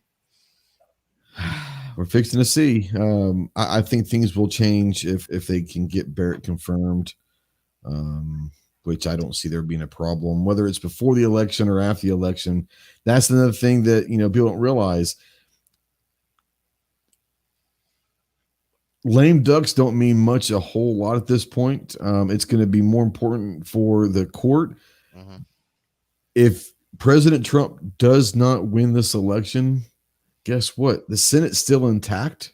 Maybe. It's still intact till January 20th. Oh, until January. No, I get it. Yeah. I hear what you're saying. They could theoretically still confirm Barrett. So can I? With a lame duck president. Can I give a prediction should Biden win? I don't care. Yeah. Okay. And this goes into the election and why it might be important. But okay. Should Biden win, and let's say worst case scenario, Biden wins, we lose the Senate. Well, Trump is Trump, right? We know his attitude, whatever. The Senate's going to be ticked anyway with Lindsey Graham's attitude and everything else. They ram her through. They can do it. They don't have anything stopping them from doing it. And there's not anything the incoming senator's administration can do. Not a thing in the world, right? Okay. So January. The precedent, though. That's the only bad thing. January, meanwhile, Trump keeps everything because he's a butthole, right? I think we can all agree on that. He keeps everything shut down through the Christmas holidays. Absolutely. COVID, stay home, blah, blah, blah, blah, blah. The economy is tanked. January 20th comes. Mm-hmm. And I don't know that Kamala wants it at that point. And I don't know that Pelosi's willing to step up in the VP at that point because they're going to inherit a horrible situation. And because of that, it is a complete sweep of the Congress, the Senate, and the presidency in 2024. Yep. No doubt about it. The only thing that's worse than an arrogant president, which Trump is an arrogant president that's a lame duck arrogant president. Right. It's going to be a billionaire to boot. A billionaire that makes no difference what happens to this. Do you want to see some shit going downhill with pardons? Oh my God. You are going to see the greatest list of pardons you've ever seen if this happens. It is. It's going to be interesting. It's going to be interesting, but it is important to remember that it's not just the president. You have 435 representatives being elected. I want to say there are 24 or 26. I always get that number mixed up. It's either 24 or 26 of the senators being elected. You've got about 18 to 20, I think, governors being elected. So it's an important election for the executive, and the executive branches, the national and state level, but also the House and the Senate as well. But we're talking more importantly at the local level. I'm lucky. We found our sheriff. We have found our sheriff that unless he wants to go somewhere else, he's going to be sheriff in our county for a long, long time. We found our sheriff, so we don't have to worry about that. But you have, and here's the thing about JPs. I don't know. And I know that Clover, you thought about running for JP several years ago, but you can let me know what happens on that. In my county, the justice of the peace run the county budget. They approve the budget. So, you don't think that JPs, you don't hear about JPs a lot, but if your sheriff is trying to get stuff done, he has to go to the JPs in the quorum court to get approval for the budget. Yeah. And so if you elect a Republican, sheriff, but the quorum court's basically going to be Democrats, you think that sheriff's going to get a whole lot of stuff done that he wants to get done? No. So you have to look at every single elected official, including county clerk. I mean, literally every single elected official, they are all intertwined. They all are part of this web that you've got to make sure that you're doing. DA. Because the sheriff can arrest people all day long, and if the DA does not prosecute, crime does not go down, people are unhappy, and the sheriff gets voted out. Okay, here's one that you don't think about very often. Coroner. Do you know why the coroner is important as far as politically? Mm-hmm. The coroner is the only person that can arrest the sheriff in the county. You don't think that the coroner has that kind of power. The coroner is the only person that has the legal authority to arrest a sheriff in the county.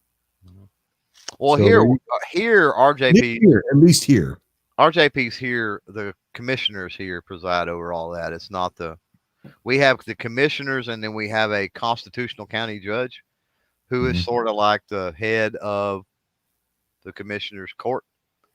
That's what our county judge is more of the fiscal director. Yeah, basically. It's not county court at law. Totally separate. No. It's called the constitutional county. The guy that owns the cattle sale barn. Yeah, you don't have to know anything about law. It's just an honorary business guy. Yeah, it's just an honorary position called the county judge, but it's really not. But yeah, they do that. JPs are all legal, working in. It's a big thing. For me, it's a big thing with JPs because a lot of these no-knock warrants people talk about and other things, it's JPs signing off on those. All right. So speaking of which, we did get a chat, and it's been a while ago. I don't even know if Bernie's still out there. Bernie Sanchez, if you're out there, it took a while, but it's coming back full circle with the no-knock warrant. So Mike, I don't know if you're still around, but we got a question from there saying, howdy, I'm in the chat, Bernie Sanchez. My question is, who gets to choose if you're a nut job or just very private, and how would you take the guns from that person? We've seen all the craziness with no-knock warrants going south really quickly and later find out they were at the wrong address. That's the issue. That is the issue, is when you are legislating what's in someone's mind. That's one of the biggest issues that I talk about, is legislating thoughts. You can't do it. There's no way to do that. When you're talking about no-knock warrants, I think that no-knock warrants, I'm probably going to take some heat with this. I think under certain instances, no-knock warrants are extremely effective. Yes. But there's a huge but on that. Yes, exactly. I've got a huge but. Go ahead. Yeah, well, but I think the problem, and I may be finishing your thought here. We'll find out. I think the problem with no-knock warrants lies in what Ghost talked about earlier, being able to identify and elect the proper people at the local level, like your JPs that are signing the freaking no-knock warrant. Right. You want people that are going to require from law enforcement every single thing in the world to prove that no-knock warrant is justified. There are situations where you need it, but those situations are rare. Cut and dry. They're already cut and dry. We're talking about going against the drug kingpin of the county, right? Or something.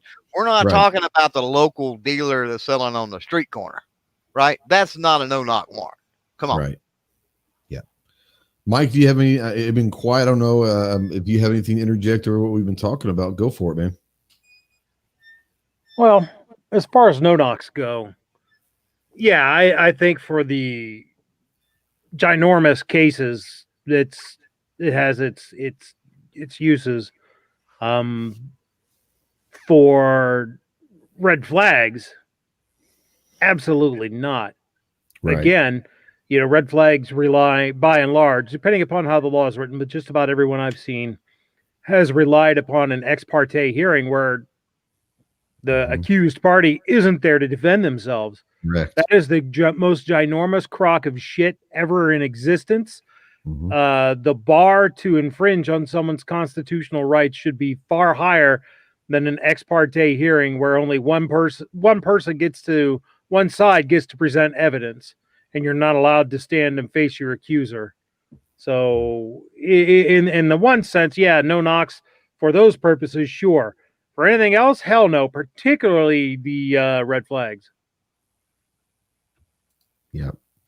Because I've had someone mentioned about finding the right address. I've had marshals coming through my door in a stack because they wanted the neighbor, not me. And luckily my dogs were caged up. I was taking a nap, but that's when I found out that having guns pointed at me just pisses me off. It doesn't scare me. Right. No, I understand. Yeah, Clover, you're right. The coroner and the medical here, the coroner's elected, but also the coroner is typically going to be at the crime scene or the scene of whatever and give time of death. He's not going to be a doctor that's going to be able to tell you the cause of death. Yes, that's our coroner is the guy who runs our funeral home. Yes, ours is too. Yeah, ours is too. And that's typically what it is, honestly. Yeah, that's undertakers typically run, but they're not medical. They're not going to give cause of death and all that. They're not having medical examiners are appointed. They're bureaucracy. That's correct. Patriot says, have you ever thought about this being a census year, but how they're going to be redistricting? Yeah, I mean, gerrymandering's been going on for a long, long time. And it's sad, but yes. Being a census year, I can guarantee you in the next year or so, there is going to be some serious gerrymandering going on. So that happens every 10 years when the census comes out. That's just the way it is. And there's really no way of getting around it. I want to say that gerrymandering was deemed constitutional by the Supreme Court. So, at the end of it, you have to redistrict. Yeah. Because you have to have so many a maximum or average of so many people in a representation district. Yep, it's the balance of representation. Lines is can be very creative. It's the balance of representation. So that's right. But and on the surface you think, oh well, that's fair. But just like in anything, there's ways to exploit that. And, that's where the problem lies, is when you get people in there, they're not looking at it as we need to redistrict this for the benefit of the people. They're like, we need to redistrict this, so we've got a lifetime in office. That's what they're thinking. Yeah. Midnight's got an interesting comment, and I think it's right. When police are going to arrest someone, they should take into account the safety of others like children. If they can take someone alone, it's better than kicking the doors. Here's my thing. I'm not in law enforcement. I've never been law enforcement, so I can't do that. I can tell you from my experience of door kicking is if you're going into a building / room that that someone is either hostile or there is going to be a threat. The second that it sounds bad, the second you doubt whether you should be there because there might be kids or innocent civilians in there is a day that you get shot and the dude behind you gets shot. Once you get to that door, if you decide to go through that door, you have to go through that door. Now, once again, it's not like this is something they've never done. They've trained. When we go through we used to go through shoot houses. We had non-threat targets. We had, we went through it all the time, being placed in different things. The situation of hostages, we go through that. So it's not like they've never done that before. Yep. But once you make that mental commitment, I'm going through that door, there can't be any doubt. At that point, you take over the training, and that's just the way it is. Yeah, so, from a law enforcement perspective, and this is not from experience either. This is from many friends and having these types of discussions. But from law enforcement perspective that I hear, and then applying that to the no-knock warrants and kids being home, the problem lies in law enforcement not surveilling the place long enough to know that if we do this on such and such night, the kids are home, blah, blah, blah. And then it falls to the judge who doesn't say, whoa, wait a minute. I'm reading this no-knock warrant.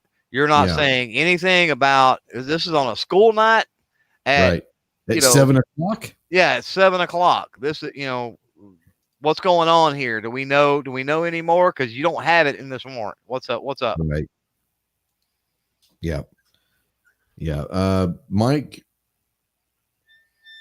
your experience, either personally or through other friends that, when you're talking about the no-knock warrants, you're talking about the threat of innocent casualties. How does that usually play? Like I said, because I'm sure it's going to be much different than the military side of things. When you go in the military and you go through a door, you go in and you go in loud and strong. And I'm sure it's a different strategy with law enforcement, but you have to think also, in the military, they're going to be over somewhere where they don't know these people. They're just going in. There's a good chance, especially in a small town, that the people that are making these arrests actually know the people they're going to be arresting. They should. And where does that play a part as well? That would be, it's hard as well, They should, you know what I mean? They should be aware of the community and the city and the residents and the troublemakers and the whatever. Right. They should. The only direct comparison I can make is a cell extraction. Okay. Where you're going into a cell after an inmate or two or however many are in there. And once that door opens, you're 100% committed, period. Yep. You carry that extraction out regardless of what happens, who's in there, what they got, what they're doing. You're in there, you do your damn job so everybody can get out and go home. So I can empathize with it on that point. Yeah. That being said, I think there are other avenues that should be exhausted first, if at all possible. Number one, I don't know who was it that said it, but the surveillance of the area so that you know everything that's going on. Take into account, personal knowledge of the individuals involved, like in a case of a small town, et cetera, et cetera. But, I think you should also look for other ways to affect the arrest. Going way back to the Waco incident, they could have taken Koresh when he was jogging. Instead of trying to stack up and go through the door. He played music at a bar every week for years. Yeah. So there are other alternatives, and they should be exhausted before you think of a no-knock. No-knock shouldn't be the first place to go. For me, the only justification that I could think of for a no-knock warrant is, I guess there's two. This person is dangerous and could be a threat on the officers if they just go up there and all that. Sometimes the element of surprise can help the officers survive something like that. But most importantly, if you feel that person is a flee threat, if you think this person gets wind that there's a warrant for them, that they're going to run, sometimes let's get it done. And let's get it over with. Let's not let them knock on the door so they can jump out the back or whatever. Let's just go get it done. And maybe that's what it is. I don't like the no-knock warrants, though, personally. Like I said, I do think there are instances that they are justifiable, but that's a very, very small percentage. I've been on a ride-along before, and it wasn't a no-knock warrant. and they had to go execute that. And I was on a ride along one time, and they staged all sides. I mean, there was 8 probably officers, and I mean there was 2 at the front door, and then the other 6 were staged around the house in case now it all ended peacefully. Absolutely. But Absolutely. you know, he answered the door, he stuck his hands out, you know, turned around, put whatever, they cuffed him, it ended without incident. But they had, you know, all angles of the house covered and everything else. So, you know, there are alternatives. Yeah, for sure. We've been going for damn near 2 hours, and I swear to you, I didn't know we were. It's been a great conversation, so I had no. I just looked up at the screen. I was like, "Oh my god, hour 50 minutes." Right. So I'm gonna go through. We're not gonna do our closing. We're not gonna do our plugs quite yet.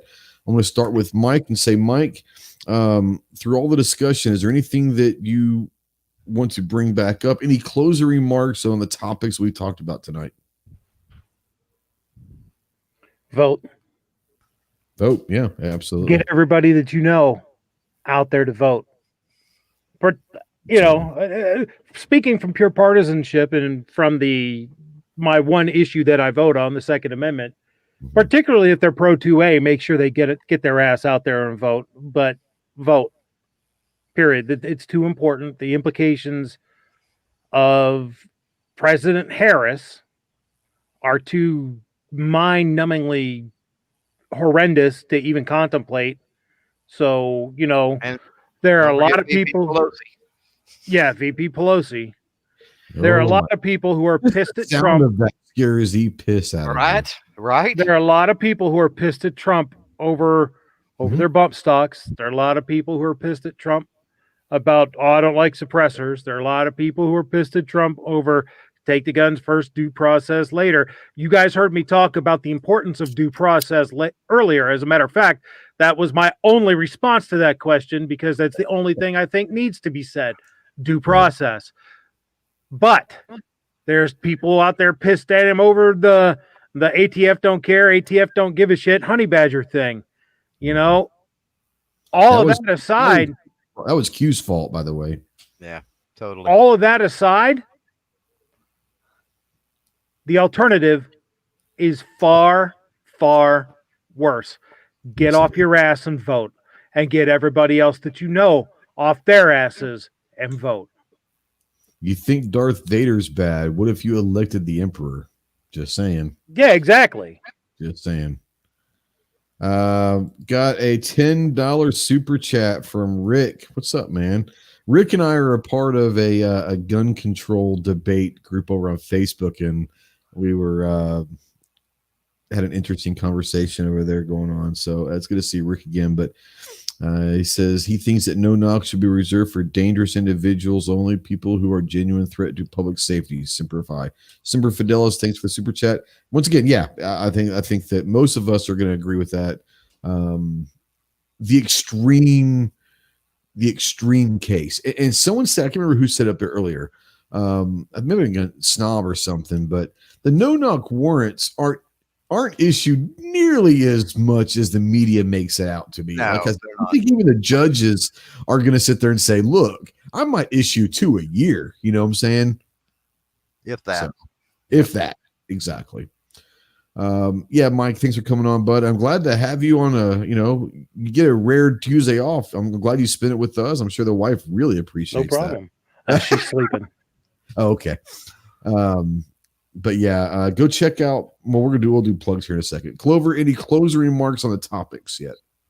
No, I mean, just to echo, go vote, and go vote, because no knock warrants. I mean, we need good judges. The elected officials closest to you affect your life first. Go vote and pay attention and vote for the right people.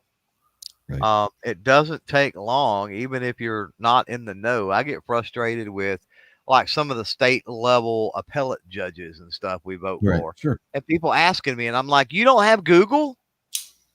They've all got campaign pages. They've all got web pages or Facebook profiles or whatever it might be.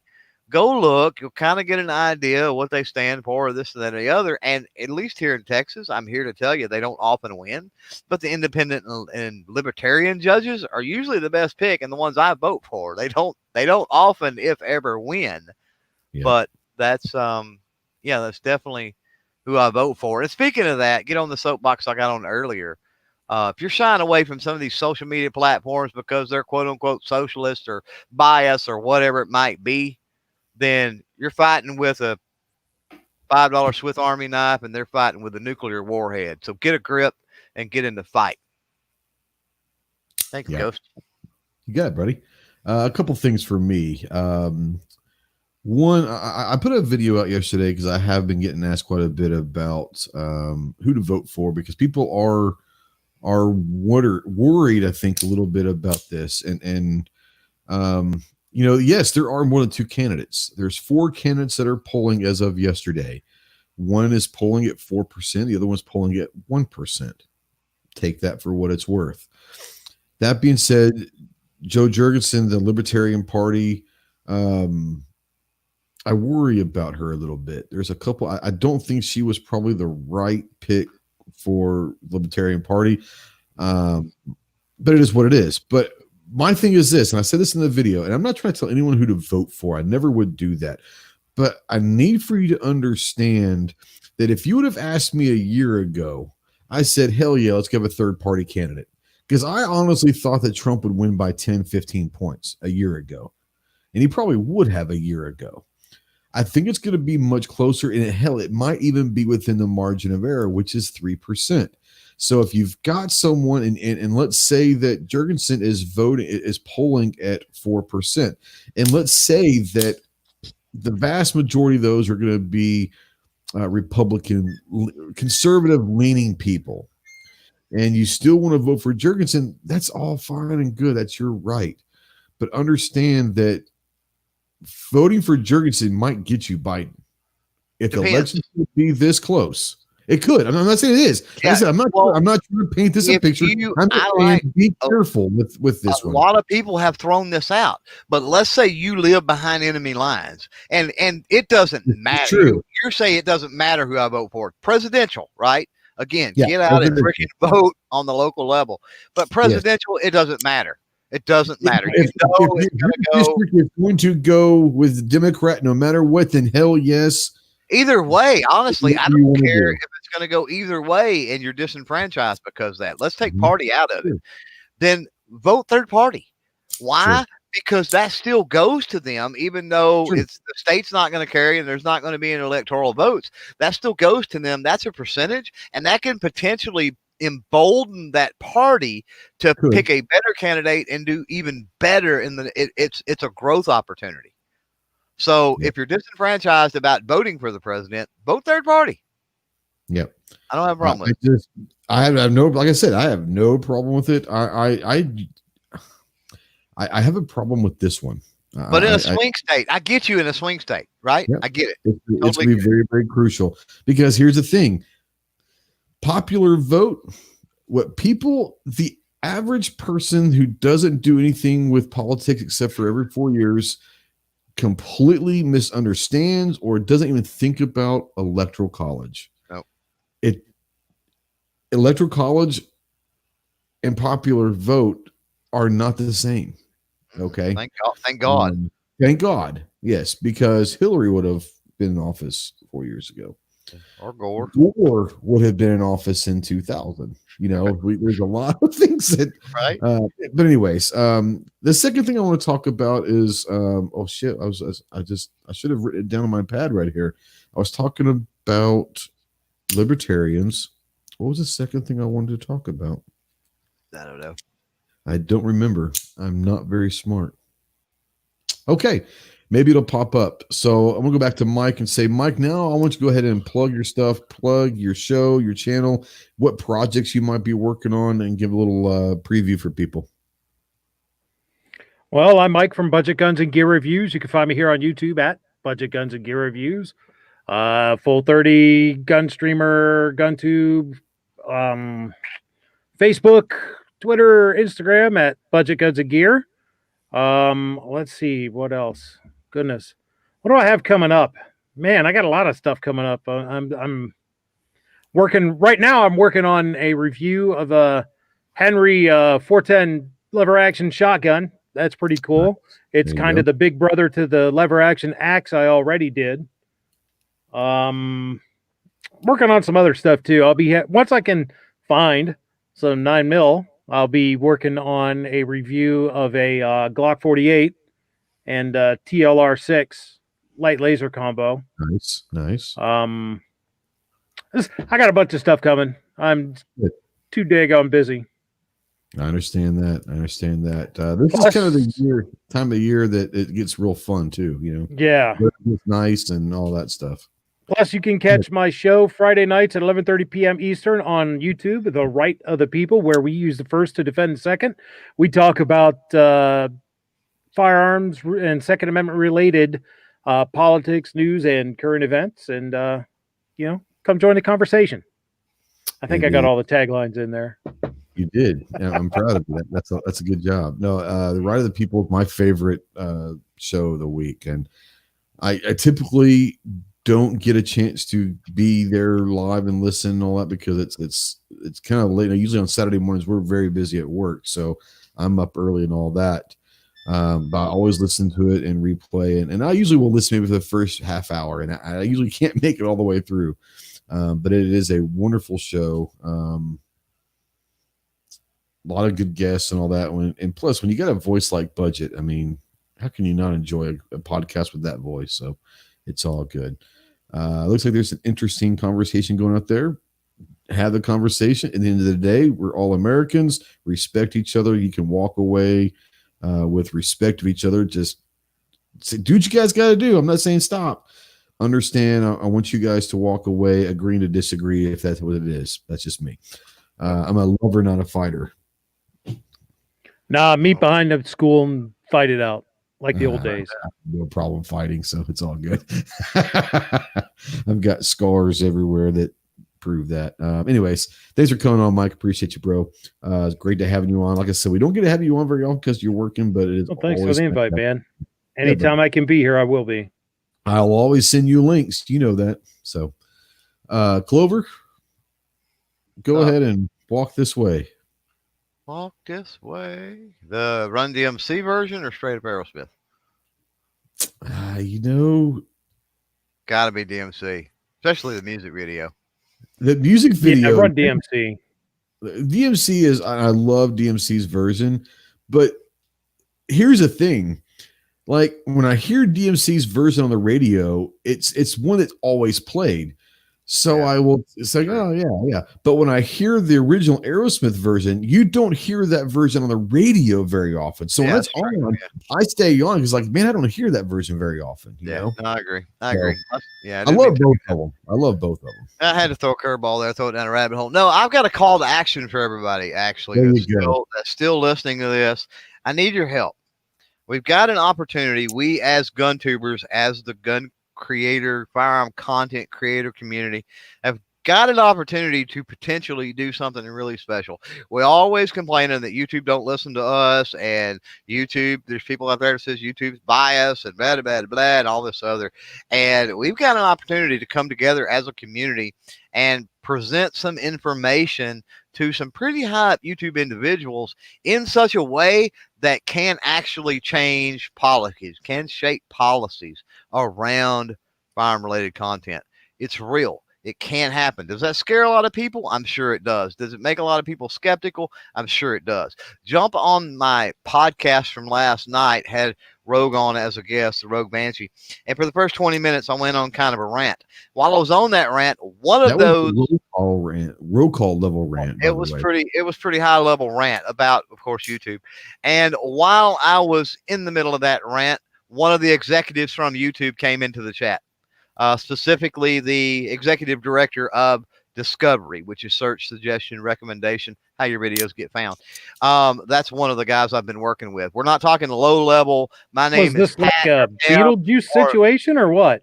My name is Pat or Pam or Bobby or Larry or whatever from customer support. This is a executive director with YouTube, and not just him, but several others. This is real. It's happening. So here's what I need.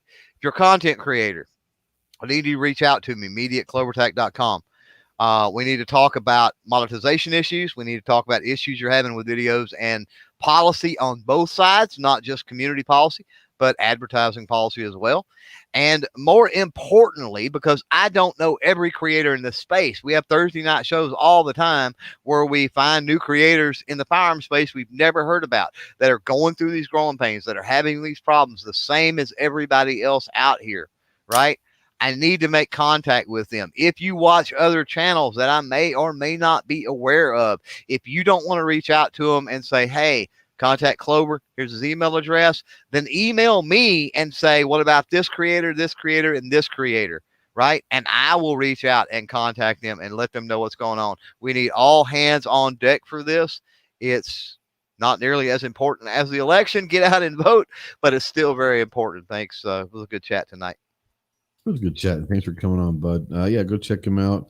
And yes, if you are a creator, no budget. It was not a Beetlejuice situation. This is, I'm not gonna Clover. If we want to, it was, he previously knows this person. Oh yeah. I've been working with this particular executive for months now and telling people I was, and a lot of people I think thought I was full of crap until last night, but we've legit got an opportunity. We have the ear of legit YouTube people that sit in freaking boardrooms right now. We do not need to waste this because all we want to do is gripe and complain and get the dramatic views that we get for claiming YouTube is biased. We've got an opportunity to change it. Let's seize it. So there's my soapbox. I'll talk about it all night if you let me. So cut me off. We talked for several hours last night, so which is great. That's nothing weird for us. We can. The funny thing is we talk pretty much every day, a couple times a day, but we very rarely talk gun stuff and all that. A lot of stuff is weird, but it is what it is. But yeah, we talked for around an hours last night because of what happened after the chat and all that. So get a hold of Clover. There is a legitimate chance here to help shape policy and change policy at YouTube towards firearm and gun channels, per se. So do that for sure. As far as me, I want to make sure that people get out there and vote. I don't know if we've convinced you of anything tonight as far as the importance of voting, but what I wanted to do tonight was to lay out reasoning why your vote is important. It is not just about the president. It's not just about your local elections. It's how they're all intertwined. From the JP to the president of the United States, they're all intertwined into different ways, and those veins spread out like spider webs all across. And a vote for president isn't just for president. It's for the Supreme Court. It's for policy. It's for so many. Once again, a 4-year term president. This sounds crazy. A 4-year term president, a one-term president, could theoretically shape policy for 40 years with one appointment to the bench. You'll forget about that president 25 years and say, oh, man, I forgot that he was president. He was a terrible president or whatever. But you know what? He gave us so-and-so on the bench. And that person's still around for 40 years. That's what we're talking about. A president's legacy is so much bigger than a 4 or 8 year term. The ripples of a president go all the way down to the JP. I promise you it does. So get out there and vote. For me, we have early voting starting Monday. And I know a lot of people have already got voting in, the absentee bullshit, which I think is scary, but what it is. But I know there are people out there that already started early voting this week. My cousin's in Plano, Texas, and I think that she voted today. So they're starting their voting this week. But yeah, get out there and vote. Make sure that you're finding someone that aligns with your ideals. Don't vote down the party line just because you vote down a party line. Make sure that the party line that you're voting for is the actual, the candidate that you're voting for is actually the one that you want to represent you, because we talked about different ways that they can represent you tonight as well. It's not just representing you in Congress. It's representing you and saying that you've elected me. So you're saying that my personal feelings toward the subject, I'm going to use. So remember that as well. So there's a lot of things out there. If you're still watching this live, the 13 of you, God bless you.